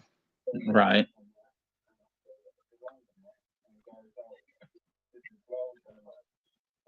I just think it's, like the cops' uniforms over there in London, I think they're just so stupid and hilarious looking with those giant helmet hats they have on. Or running around blowing whistles and shit. They just look and sound ridiculous.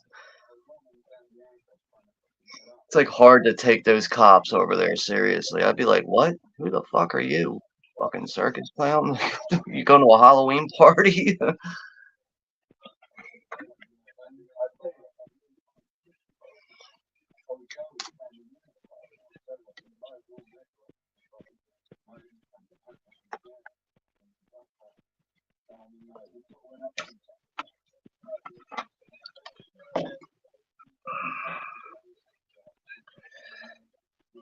Yeah, thanks for stopping by, Jim. Hopefully that storm blows over, and yeah, enjoy the rest of your weekend. We'll talk again soon. Juno's birthday is on Monday, so that'll be the next stream on my channel.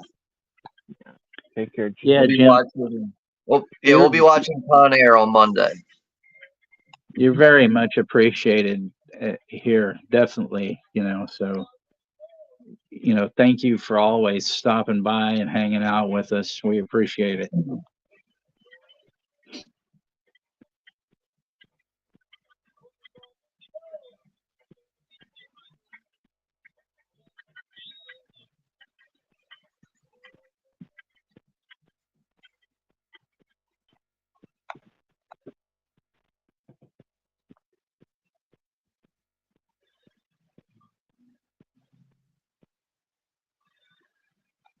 But yeah, I see Chester's still in the chat. Is there Yeah. Chester? Is there a certain movie that you want to recommend that you want to see us do a watch party for?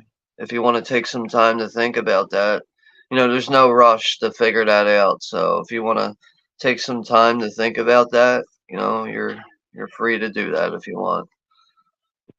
So this part's hilarious. Like Ray's been drinking, and there's some couple of chicks passed out in the room, and Joe's in the bathroom, and he's washing this like T-shirt.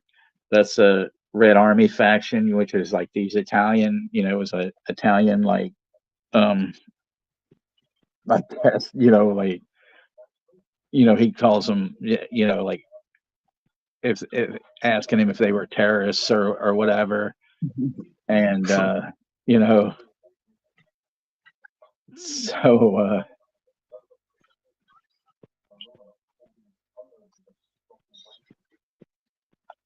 and this is kind of where he's getting to the point where he's not really enjoying himself on the tour, and like Joe's kind of questioning his motives and shit.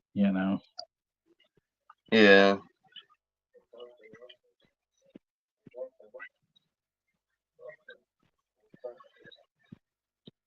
But Todd's saying, he's looking forward to rewatching Con Air. It's a guilty pleasure and a lot of fun. Like it's been a while since I've seen it, but that's pretty much how I feel about it too. He's saying it's one of Nicolas Cage's best films. I also think it's one of his best films.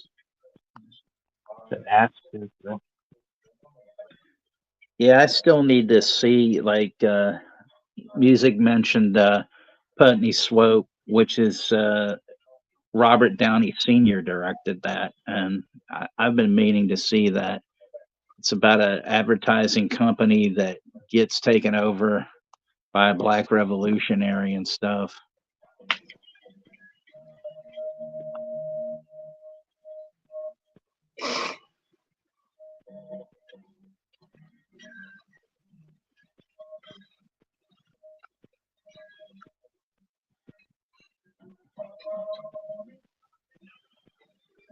I will be right back.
Yeah, I've never seen The Weatherman with Nicolas Cage. I've seen the trailer. Like I'm Oh familiar fuck, with what dude, the that movie that is. is such a great one. I've never seen it though. He's it's him and fucking Michael Caine's in it. Yeah. I just remember from the trailer, like people were like mad at him because he's like reporting the weather, and like he keeps giving like false weather reports, and like one guy's like, "What the fuck, weatherman?" and like throws a coffee at him and hits him in the head. Like,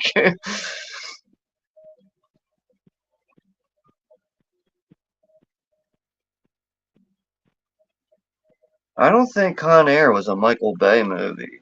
I don't even think Michael Bay. I think Michael Yeah. Bay was still like a crew member at that Michael point. Michael Bay was the Rock. That it was Jerry Yeah, Bruckheimer it's a Jerry Bruckheimer production. right. Yeah, that makes more sense.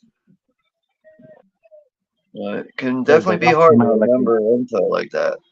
because the Rock came out a year before Kanye came out in 1997. That's another one I haven't seen, The Rock. I know it's got like Ed Harris in it, Sean Connery, Tony somebody Todd. else. Yeah, like I've seen the trailer, I just never actually seen the movie.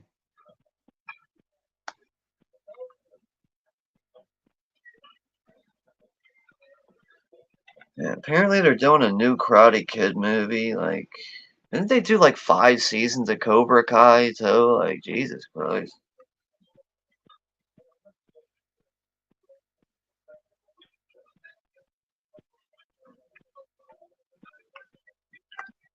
And I'm more into the movies that like the show that much. Yeah, like I don't know. Like I know growing up with the Karate Kid movies, like I've seen the first two. I know there's like one with a girl. I don't think I've seen that. That might be the third one or something. But I don't know. Most people that know me, I'm not big on huge, extending franchises for so long when it's obvious that they should have stopped a while ago. But I really haven't watched anything from the Cobra Kai show. It just doesn't look appealing to me, really. It's just not striking me in a way to be like, I gotta see that. I mean, I don't know. Making another Karate Kid movie, just to me, I just get the vibe. It's a cash grab. It's we don't care if it's good. There's so many people that like this shit. We can make money off it. That's the vibe I get from that. Like they don't care if it's a good product. They just want to make money.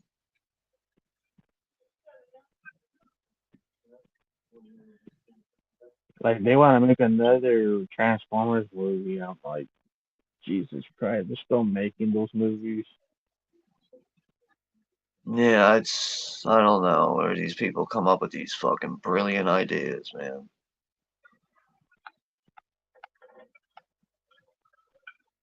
Uh, Like that's a uh, franchise that's not dying. Is actually still continuing.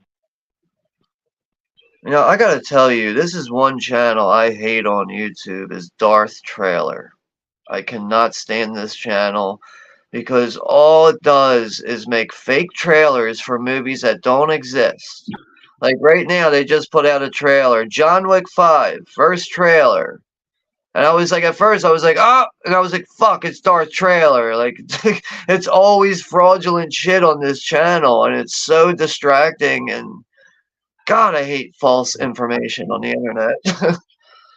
Con Air's like what, 97, 98? Yeah, Yeah. 97. 97 came out the same year as Face Off. It's like two kick-ass movies that came out in '97 with Nicolas Cage. Yeah, I would say the late 90s was really ruled by action films. It's like there wasn't a lot of memorable horror movies in my opinion in the late 90s, but I really think it was like late 90s was the time of the Action action movies, film. yeah, the action movies ruled the '90s. Yeah. So, so now we're kind of at this point where Ray starts to sort of fuck shit up because he couldn't like put these drums together and stuff. So now he's in Johnny the road manager's hotel room with this girl, and so he's, I guess casually telling Johnny that he's with this girl and he wants to get laid or whatever. So poor Johnny, has to get out of bed and wrap himself up in a blanket and try to go to somebody else's room.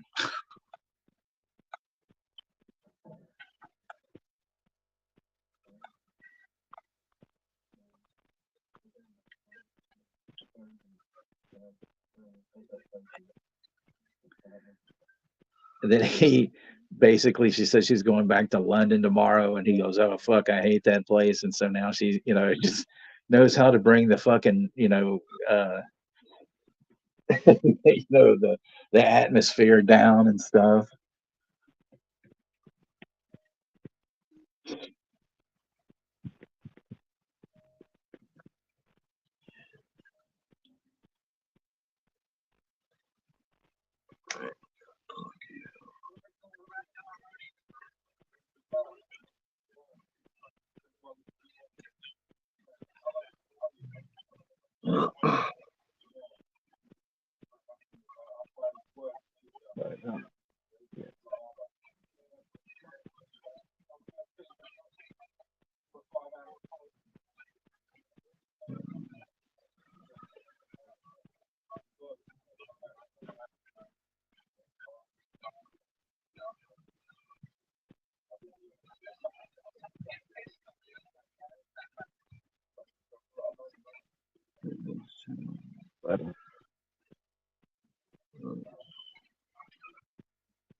Yeah, I think like John Woo movies, like I really like that movie, The Killer. I think it came out in like '89. That's a really good one. Actually, I haven't seen that in a while, but yeah, like almost anything with John Woo's name on it is appealing. Mm-hmm. Hard boiled, that's an ass kicker with Shao. Yeah, actually, I would say The Killer and Hard Boiled. Those are like really the standout ones. Like if I did a John Woo ranking, The Killer and Hard Boiled would probably, come in like as the best ones for me. But you know what's actually a very underrated action movie is Takashi Miike's remake for 13 Assassins. I don't know if you guys ever seen that, Oh but yeah. oh my god, that movie is fucking intense. So much fucking bloodletting in that. Oh fuck. Dude, it is crazy, man. Like, first time I saw that, I was reading all these pissed off reviews of people like, how dare you remake fucking 13 Assassins? And I was like, I'm still interested regardless of all this hate it's getting. And I watched it and I was like, wow, this is fun. And it even had some slight humor in it. Because there's like one out of like the 13 assassins, there's one guy who's just like a goofball and doesn't want to work with everybody else. But like that's the humor part of like the movie, which is like very thin. It's like a thin line of humor throughout it. But man, that movie was really intense. But I just could not believe. I'm like, I can't believe people are hating on this. Like, this movie was awesome, man. So this is when it kind of gets into this weird shit where like these detectives are following like these guys around, and then there's this this is kind of the deal where like Thatcher is put in as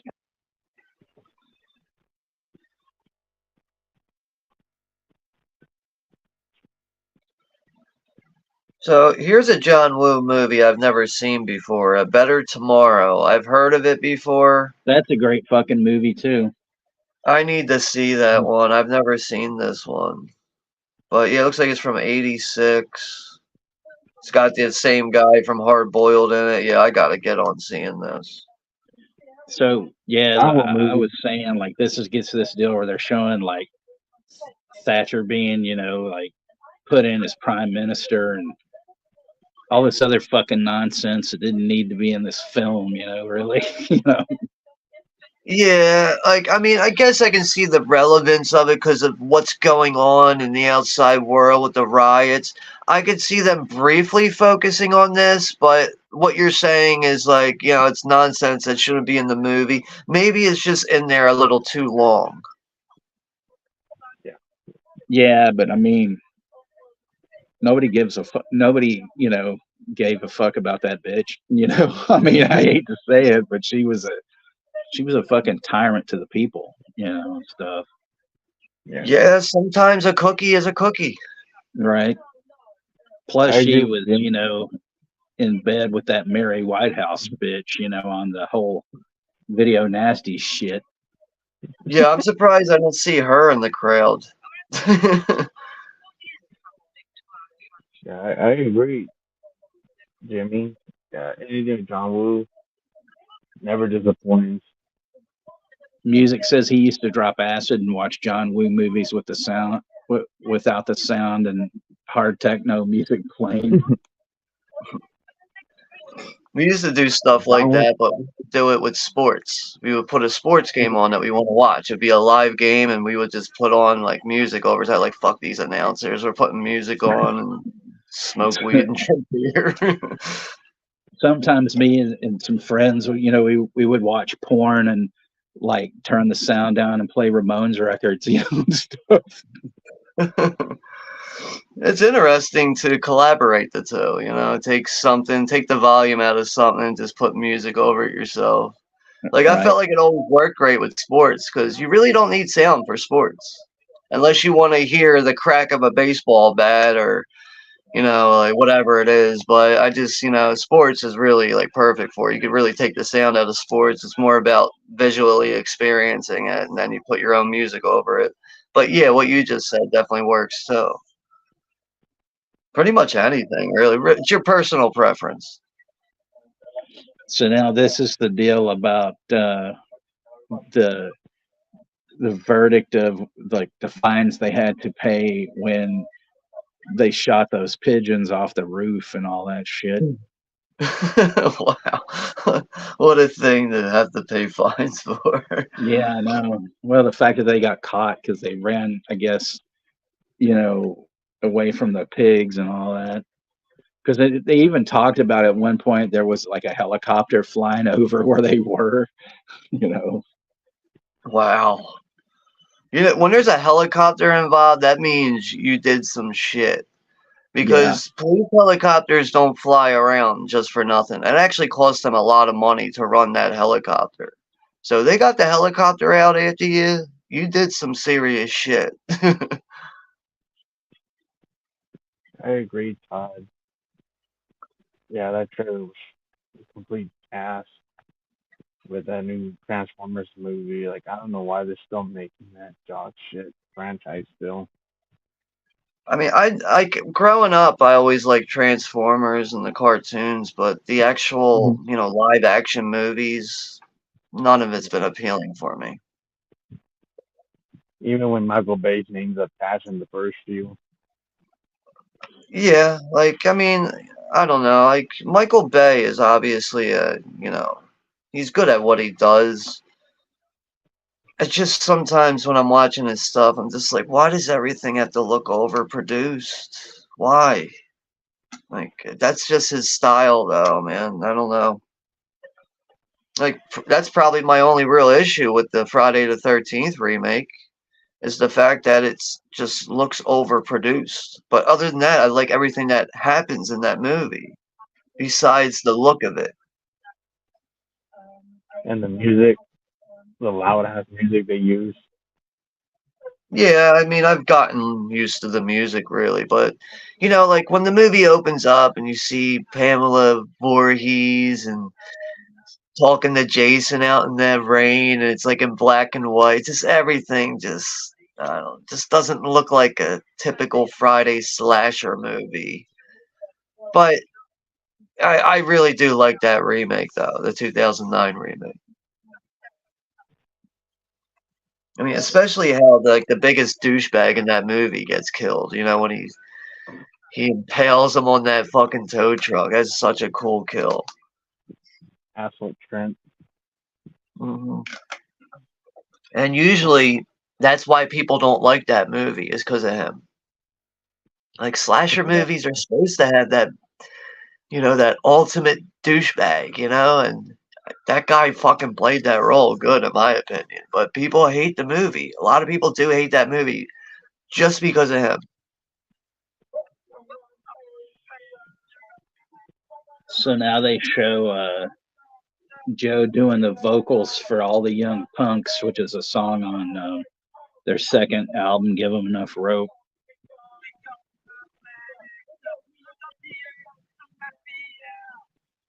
The one thing that was really fucked up about this record was that when they recorded their first album, it didn't come out here in the U.S. until like 2 years or so after it was released, and they changed the track listing, took like 4 songs off of it, and then they put like a bunch of extra songs. It was kind of better. It was like songs from singles and shit like that were released over in the UK. And then they finally, like those songs that were missing, they put that stuff on like an EP and whatnot. But so for this like second record, they were, the record company was like, well, we should get you like an American producer. And they chose this guy, Sandy Pearlman, who had produced Blue Oyster Cult. And I mean, the only thing that I think it did was, I mean, it gave him a bit of a harder edge and a slicker sound, but it didn't do shit here, and stuff. Yeah, take care, Chester. Thanks for hanging out, man. Enjoy the rest of your weekend. Yeah, thanks for always stopping by, Chester. Appreciate it. Music says he met Joe Strummer shortly before he died when he was playing with the Mescaleros. He did a signing at the record store he worked at. That's fucking cool. I always wanted to meet Joe, man. That was like heartbreaking, like when he died. Just so sudden out of fucking nowhere. But that documentary that Julian Temple did on him is fucking brilliant.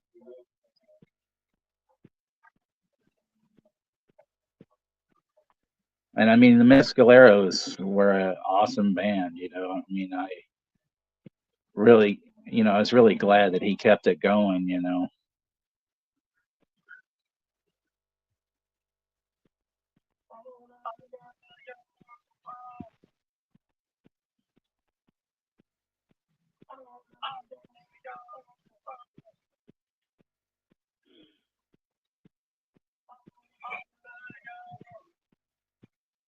I mean, pretty much the only like,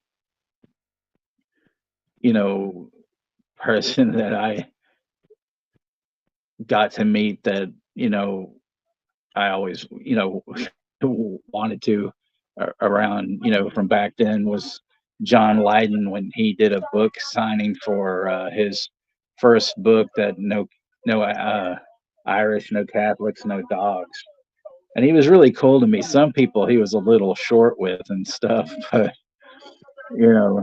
and it was weird. It was the day that Richard Nixon had died, and or the day that Nixon had died, and some guy in front of me, told him that, and he just goes, "Oh, really?"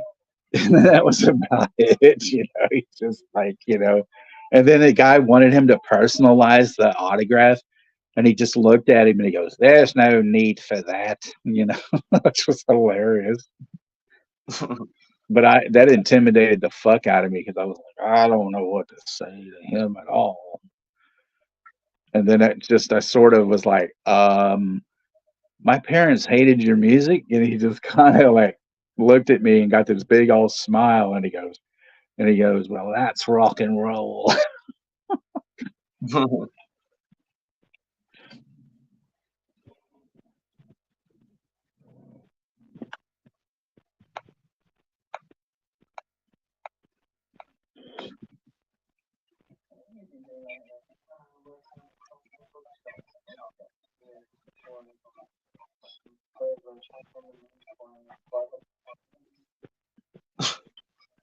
Yeah, see, at this point, Ray's like, um, Ray's back at the bookstore and stuff, but then I guess he comes back for a little bit, but it doesn't, work out.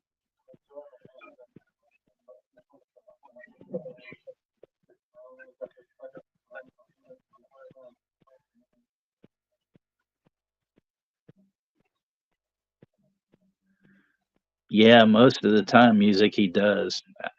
That's for sure.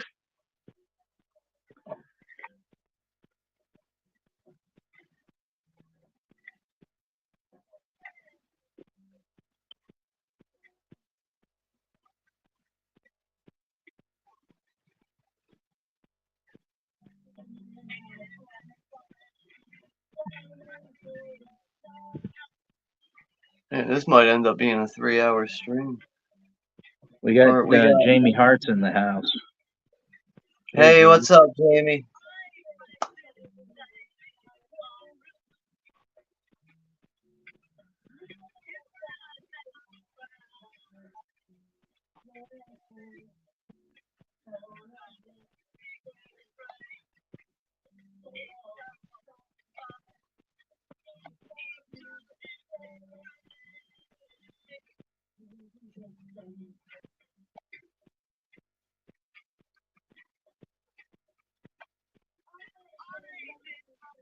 Yeah, Moonbeam's heading out, so.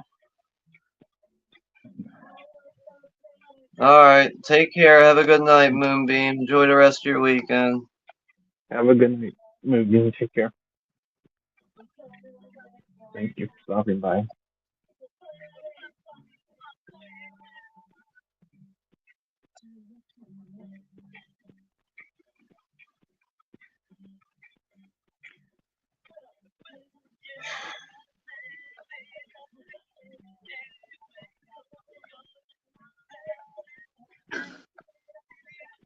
Yeah, music says, Jesus, it's after midnight. Time flies when you're talking good music and art, and that's for sure. But you know, I feel like I've got a kindred spirit here with you, man, and I appreciate that.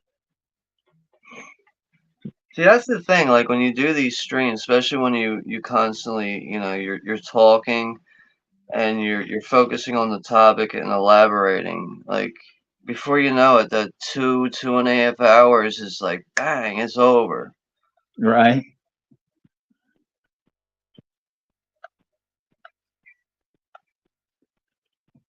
But like I don't know, it's weird, man. Like like a 2-hour stream can go by fast, but like if I'm watching someone's regular video content that's like 10 minutes, like that feels like 10 minutes, but the 2-hour stream will feel like 2 minutes or something. Like I don't know, I can't describe it.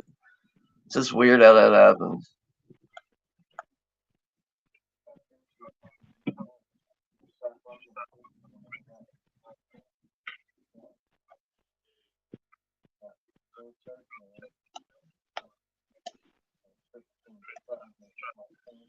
So, like, Ray's telling Mick, he goes, "Man, that song, it really hits my heart, and all this." But it kind of pisses like, Mick off because there's one point we might not have gotten to it, but he says something to him about what about those black kids, that are singing White Riot, and he goes, "What about it?" And stuff,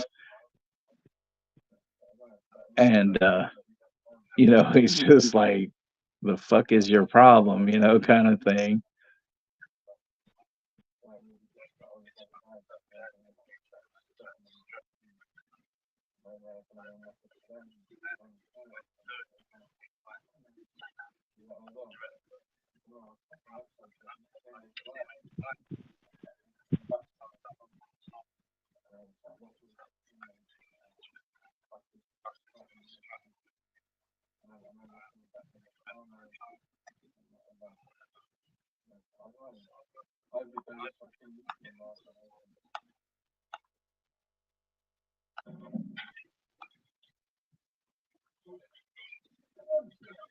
Yeah, see, now it gets to this part where, the cops like raid this kid's house and, I mean, I guess apparently he's guilty of something, but this is just this nonsense that, like, I mean, these cops are such assholes, but it just doesn't make sense in the movie at all. It's just like, where is this coming from, Yeah, it really seems like a change in a way. It's almost Yeah. like the movie just shifted over to something else. I mean, if they just fucking just kept the shit with Ray, took all that stuff out, and had more Clash footage, it would be Yeah, semi perfect, it's like out of nowhere, it's like the culture changes. Right.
I agree with that music.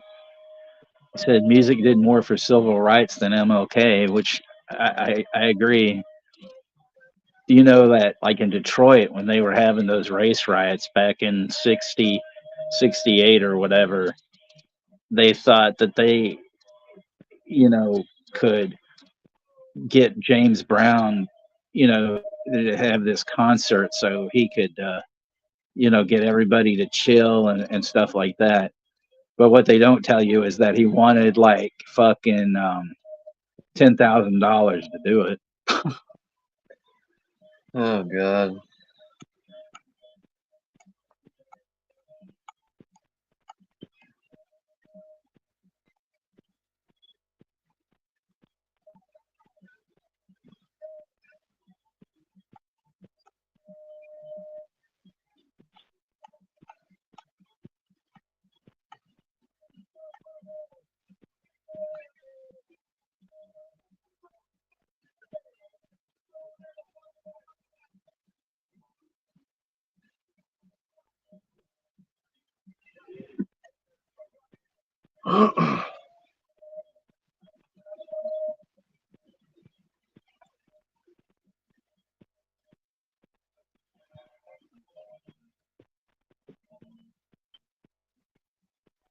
I think this is where they do that version of say. Oh, not yet, but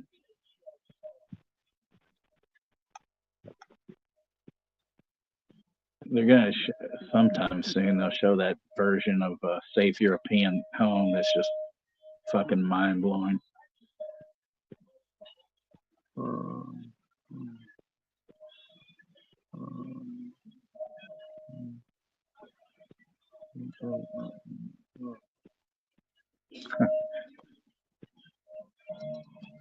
Absolutely, music. Absolutely. Yeah, this is it. This is just like incredible. I'll be right back. I need a bathroom break.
So Juno, what did you think overall about this movie?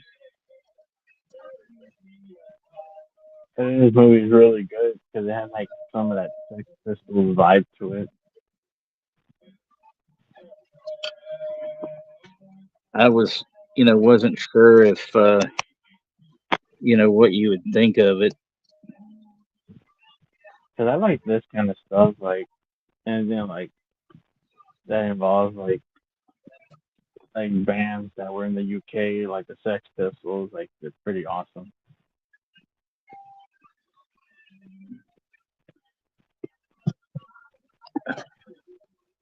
Anything with rock bands is awesome.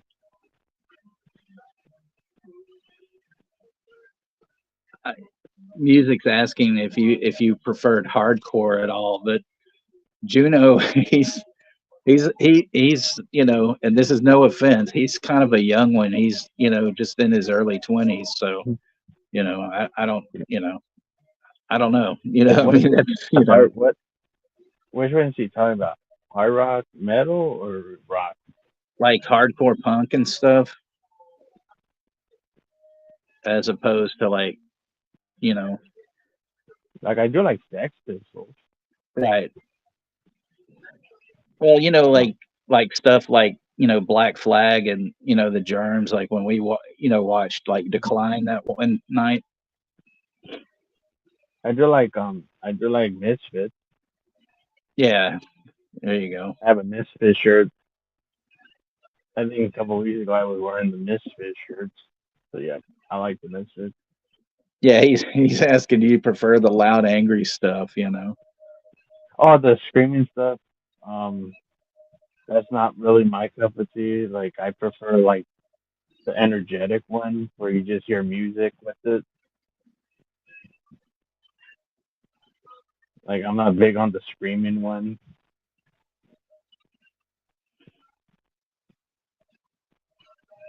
It was like, like for me, like I was getting into all the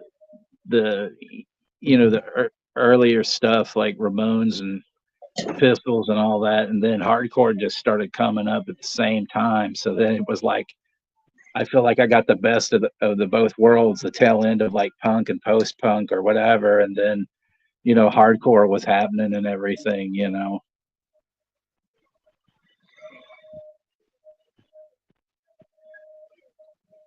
Like I do listen to some music that it does involve like there's some songs that does have screaming in it, but I'm not like big on like the bigger heavy screaming metal ones. Like I'm more into like the rock punk rock ones. Yeah, I kind of like the intense stuff, the thrashy stuff. Like I don't know. I just like that stuff that has a pulse. Right.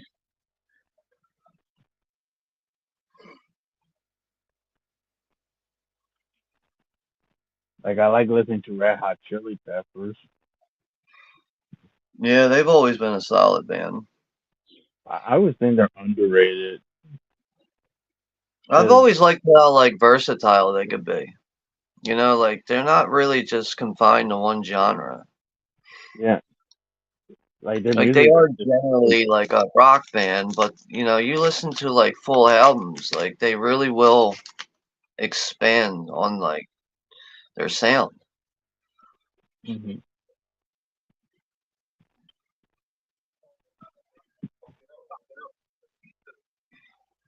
Yeah, Motorhead's fun. Like I wouldn't say I'm the biggest Motorhead fan, but they're fun.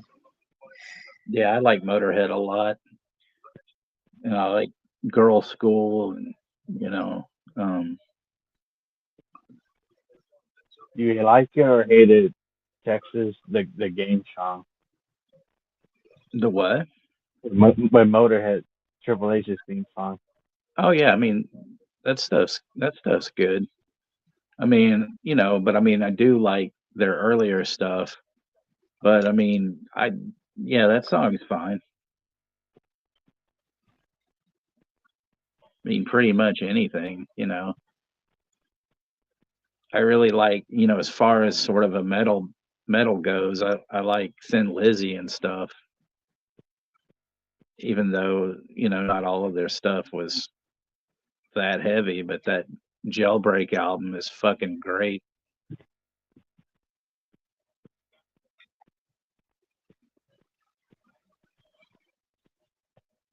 Like, I mean, as far as like hardcore goes, like I'm more into probably a bit more of like the more modern sound, really. Like one of my favorite bands is Converge. They're a band out of Massachusetts, and I've probably seen that band like maybe like over 15 times. Like I've even traveled out of state to see them before because they always put on a good show. Like I wouldn't say they're the best sounding band live, but my God, what an intense band. Like there's been times where like I've left their shows with like a sprained ankle or like, a bruise on the side of my head. And like I'm not even like one getting into the crowd. It's impossible to avoid it. So here's this deal where Yeah. fucking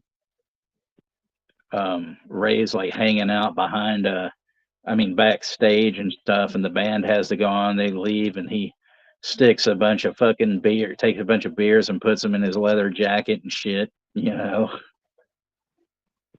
I forgot they showed Ari up from the Slits there for like a brief few seconds.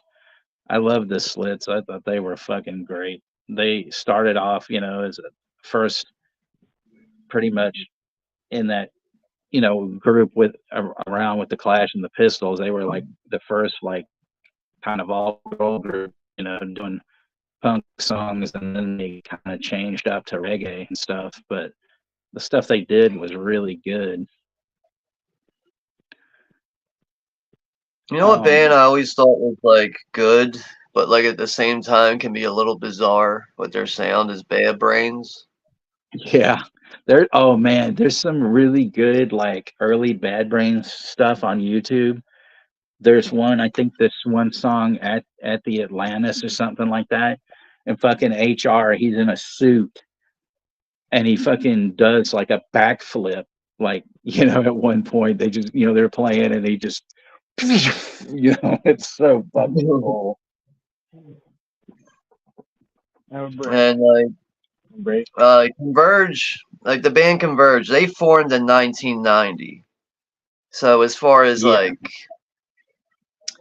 yeah, they do have like a punk hardcore sound, but at times like it's extreme thrash.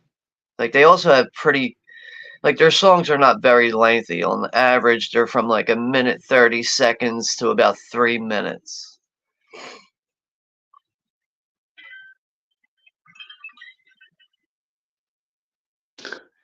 So this deal, the band's all fucking leaving the hotel in the morning, and Ray gets up and he's all drunk and he grabs the bed and they fucking leave him there, because he's just fucking passed out and, drunken idiot.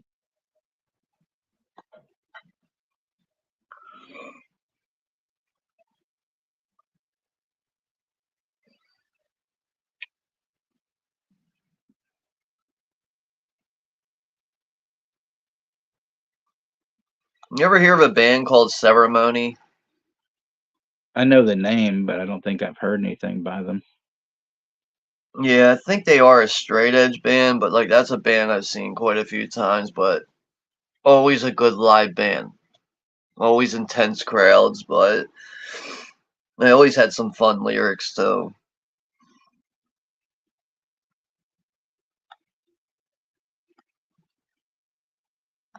So like Music mentioned that he really liked like Ministry. I saw them once with Jesus Lizard was one of the openers, and then there was this band from, I think they were from Finland, called Laika and the Cosmonauts, and they played like fucking surf music. They were great, but it was just so weird that they were on the bill, and stuff. See, I kind of like that sound, that guitar sound. Right. It's like wham wham wham wham wham wham wham wham.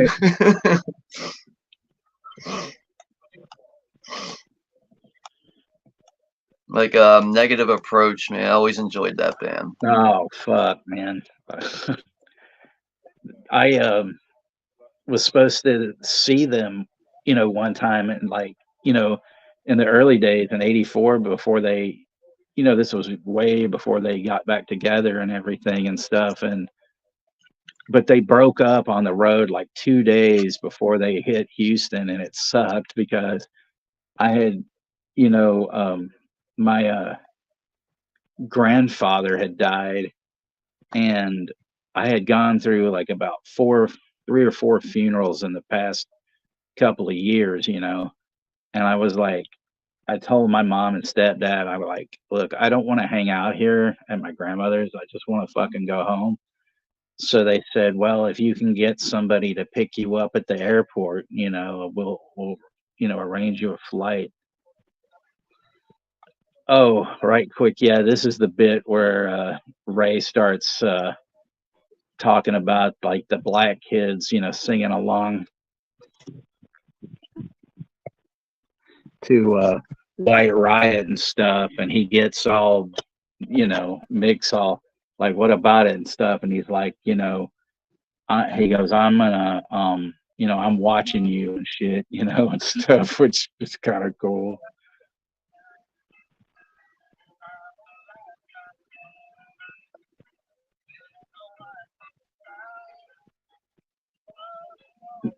But yeah, when I saw Ministry, it's probably around 98, I think.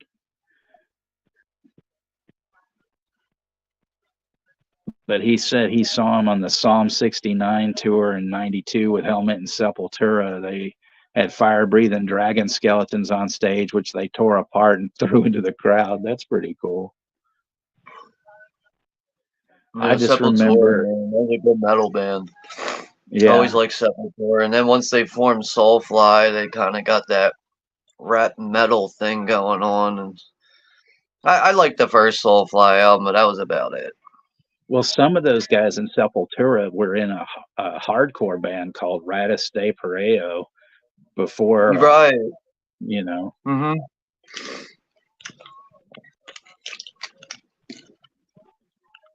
That's back when I used to buy cassettes. No.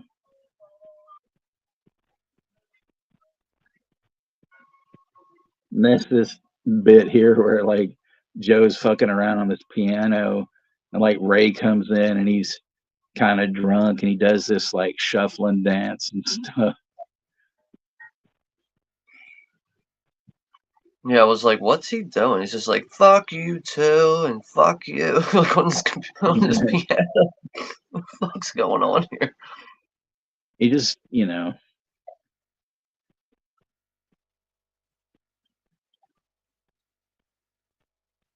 it'll get up soon to where they throw him out and stuff, get him out, you'll see. It's pretty funny. I don't know. I mean, you're at the part where Joe's playing the piano, right? They're talking. Yeah, 157, 55. Okay, I should be in the same place then. We're just having like a casual conversation. Yeah. And they keep saying fuck off to each other, basically. Right. Don't fucking. Yeah. Well, see, that's the deal. Those fucking subs are way ahead. Oh, yeah. See, I can't have the volume up too high because then I can't hear you. Right.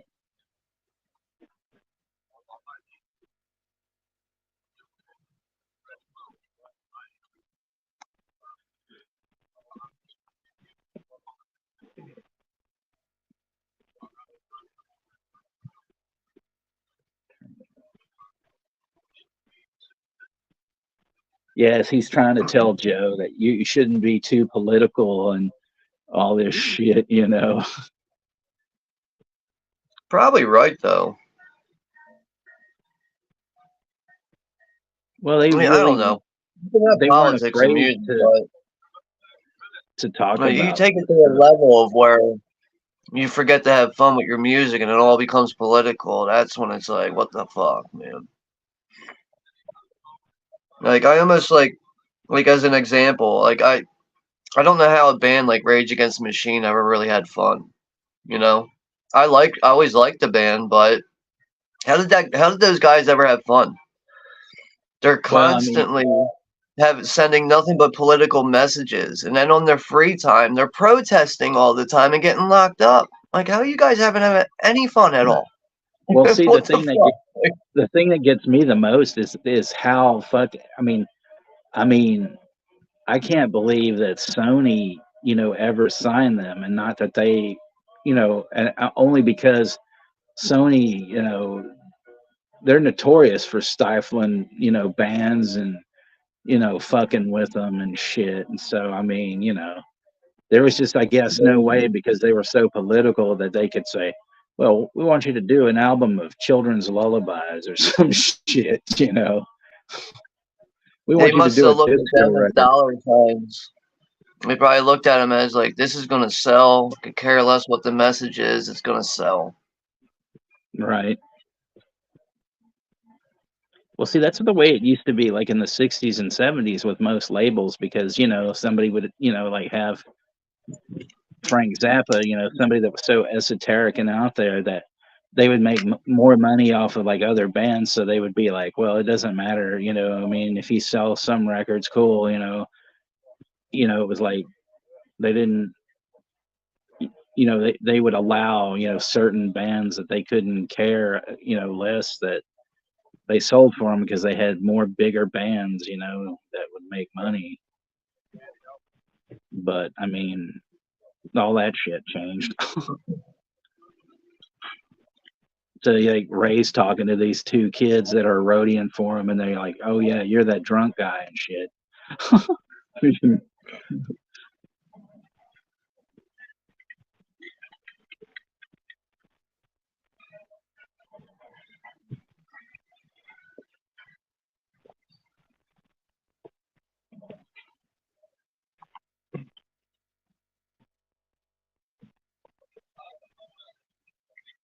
So now they're hanging out in this room, and Ray's all drunk and stuff, and he's trying to get into the Johnny's bed, because he doesn't want to sleep on the fucking floor, and like they trip it, trip him, and they keep knocking him over and shit, and so finally, like, they get him off the bed, and they put him in the bathtub.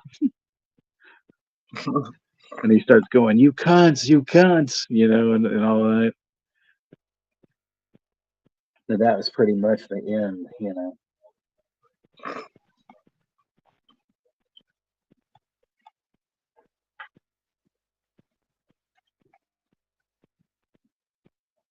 They're picking them up out of the bed now. I remember years ago, I was at a friend's house that was having a keg party, and some guy passed out upstairs in his bedroom, like on his bed, and he was like, dude, can you help me get this dude out of here? I was like, where do you want to take him? He's like, we're going to take him right outside and put him in the alleyway. And this alleyway was like not even 5 feet wide. He's like, we're taking him outside. We're putting him right in the trash. And I was like, all right. We drug him downstairs, put him in the alleyway, just threw him right on top of the trash bags. We went back inside.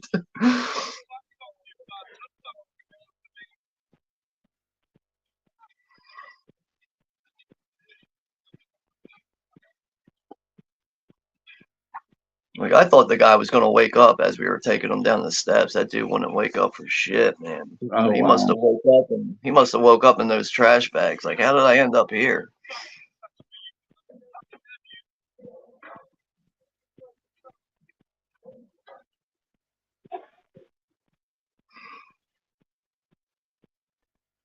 I just looked up Max Cavalera real quick from Sepultura, just to see if like he was like alive still, Oh yeah. He's still alive. He's 54 years old, but it doesn't look like he's doing anything.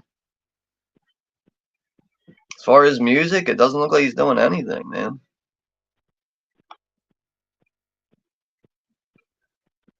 And it's funny, like Johnny, the road manager, was trying to apologize to Ray, and like Ray's too drunk, and he's just telling him to go fuck himself and everything. So now this is the deal with this, this kid that got arrested, and then like his lawyer and all that, and he's going to be like interrogated again, and I don't understand the relevance of this. Like, what's this have I to know do with that's it? the whole fucking thing, It really, It, like, it stands out, and then, like, in a way that's, like, distracting in it. Like, I don't know. I mean, when I saw this, like, years ago, like, I remember, I'd watch it on cable anytime it came on. But I mean, the first time I saw it, I was just like, okay, and it didn't really bother me that much. It bothers me much more now. I don't know, Yeah, because I the mean, more you watch it, the more it'll stand out for you, I guess. yeah, Damn, that's a big ass venue.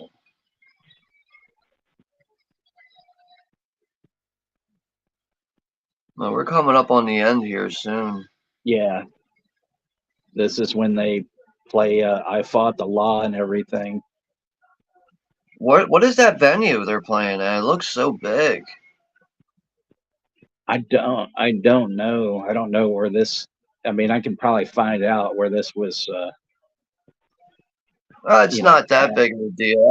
At the same time, it's so dark with the lights flashing. It is hard to figure out what venue it is, I guess. But it just looks really big. Yeah, you kind of see them, in the course of this going on, playing some small venues, not clubs, but smaller venues, and then they get to these sort of bigger ones and everything.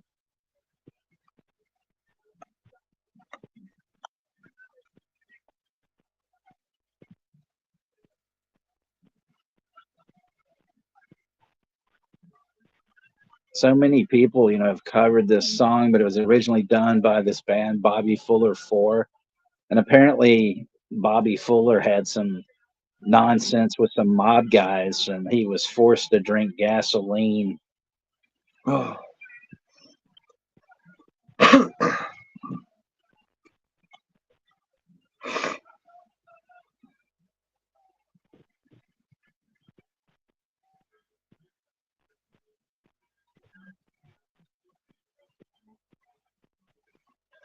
You remember a band called Quicksand? Yeah. Hmm. They were like more of like on the grungy alternative rock side. But like sometimes I would see them on bills with hardcore bands. Well, yeah, they were Like kind in the of 90s hardcore, and though, stuff. sort of. Yeah, like I don't like I know they had like two albums I would listen to sometimes. Like first time I ever saw Quicksand was actually with the Deftones in like Well, '96.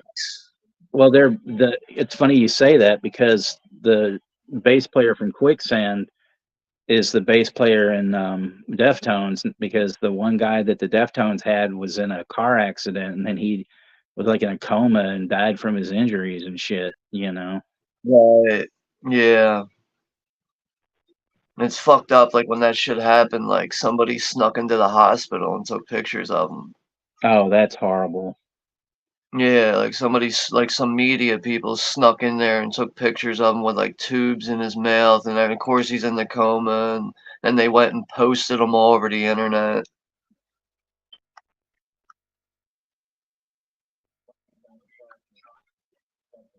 I always liked that band Quicksand though. They had some pretty good music for the time. And then there was another band that had a similar sound as Quicksand. The band's name was called Handsome. Hmm. I don't know if you ever heard of that. They weren't as big as like they were more like underground compared to like Quicksand and Deftones. They were like an opener for like bands like that. There was a band, around the same time as Quicksand that I liked a lot called Karate. Yeah. Damn, I forgot about Karate. Fuck, man, I forgot about that band. I've never seen them before though. No, I never saw them either.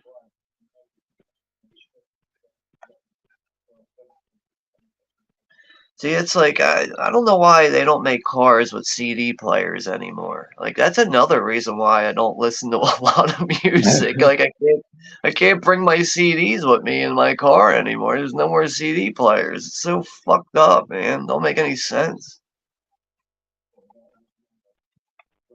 Imagine if cars had fucking like record players, like playing vinyl in a car, like in the dashboard. That would be cool, you know.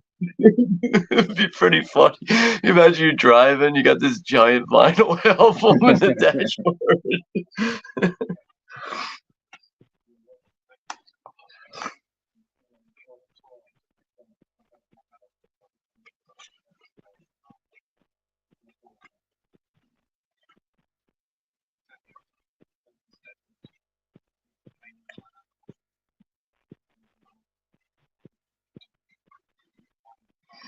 Yeah, just from watching this, though, I can see some things that kind of stand out as like, well, why is this being focused on? Like, even like that whole political thing with all the higher Right. ups and the suits and shit. That went on for a little too long. But I don't know, I guess, you know, the ones who really put this together understand that more than us, I guess.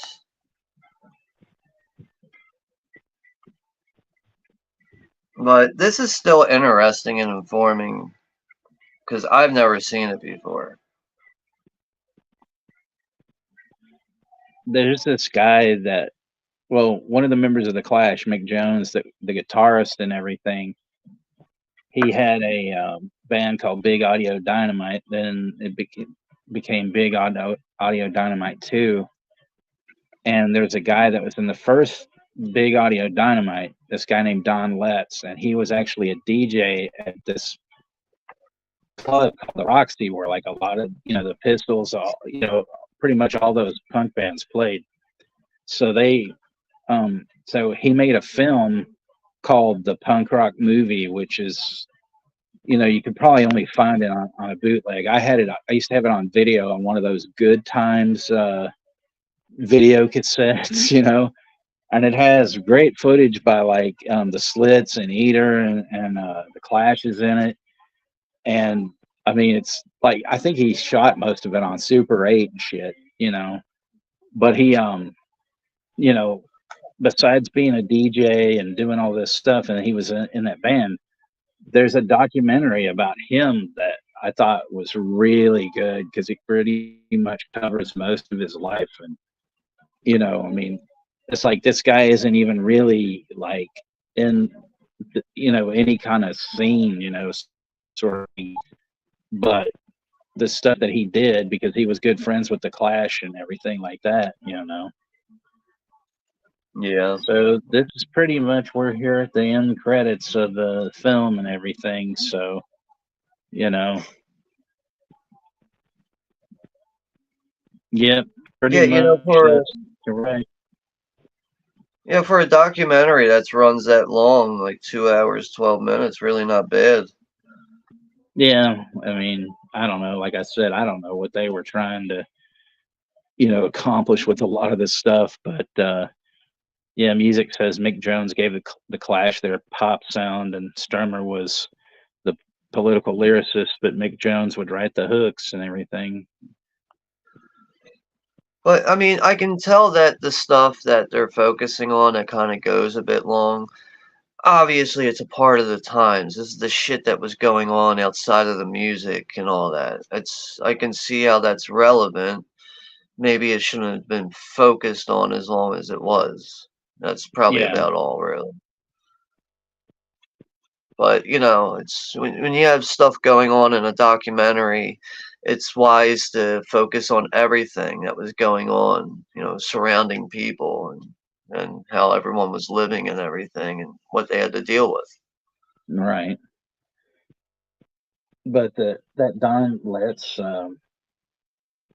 documentary, it's called like Rebel Sound or something, and it's on YouTube, and it's really good, you know. I mean, because he talks about, you know, all the people that he worked with and who he, you know, knew, and then when he was in, you know, Big Audio Dynamite and other stuff that he was doing.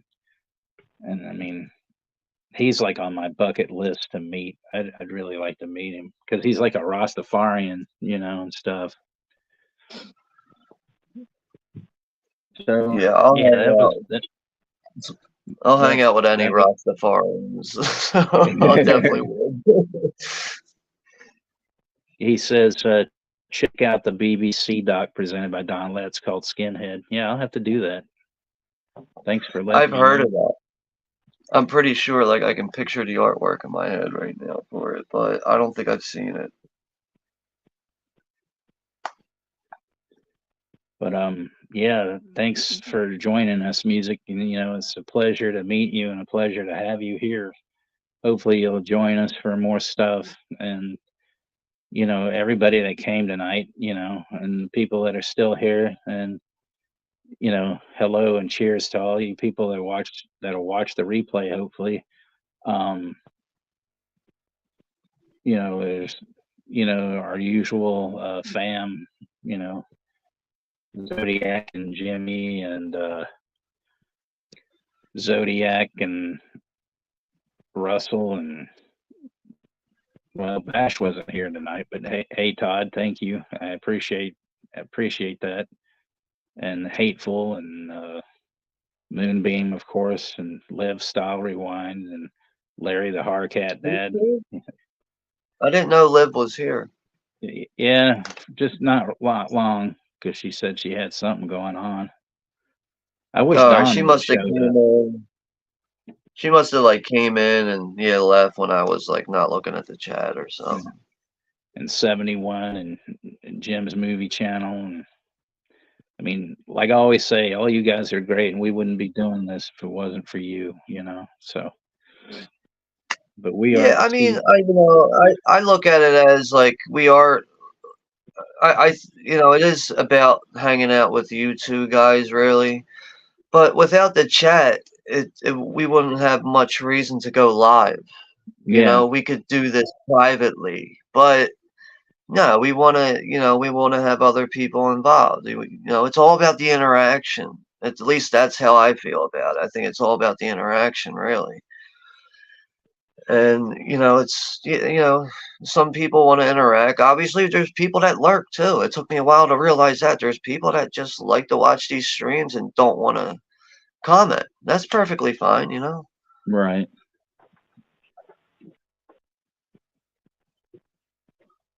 But other than that, though, it's good to see that we're you're doing different things on your channel. A little unusual, but in a good way.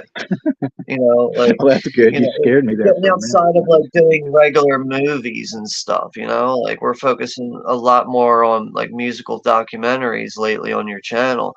But it's really it's informing stuff, even though I'm not big on the music scene and punk rock and hardcore like I used to be.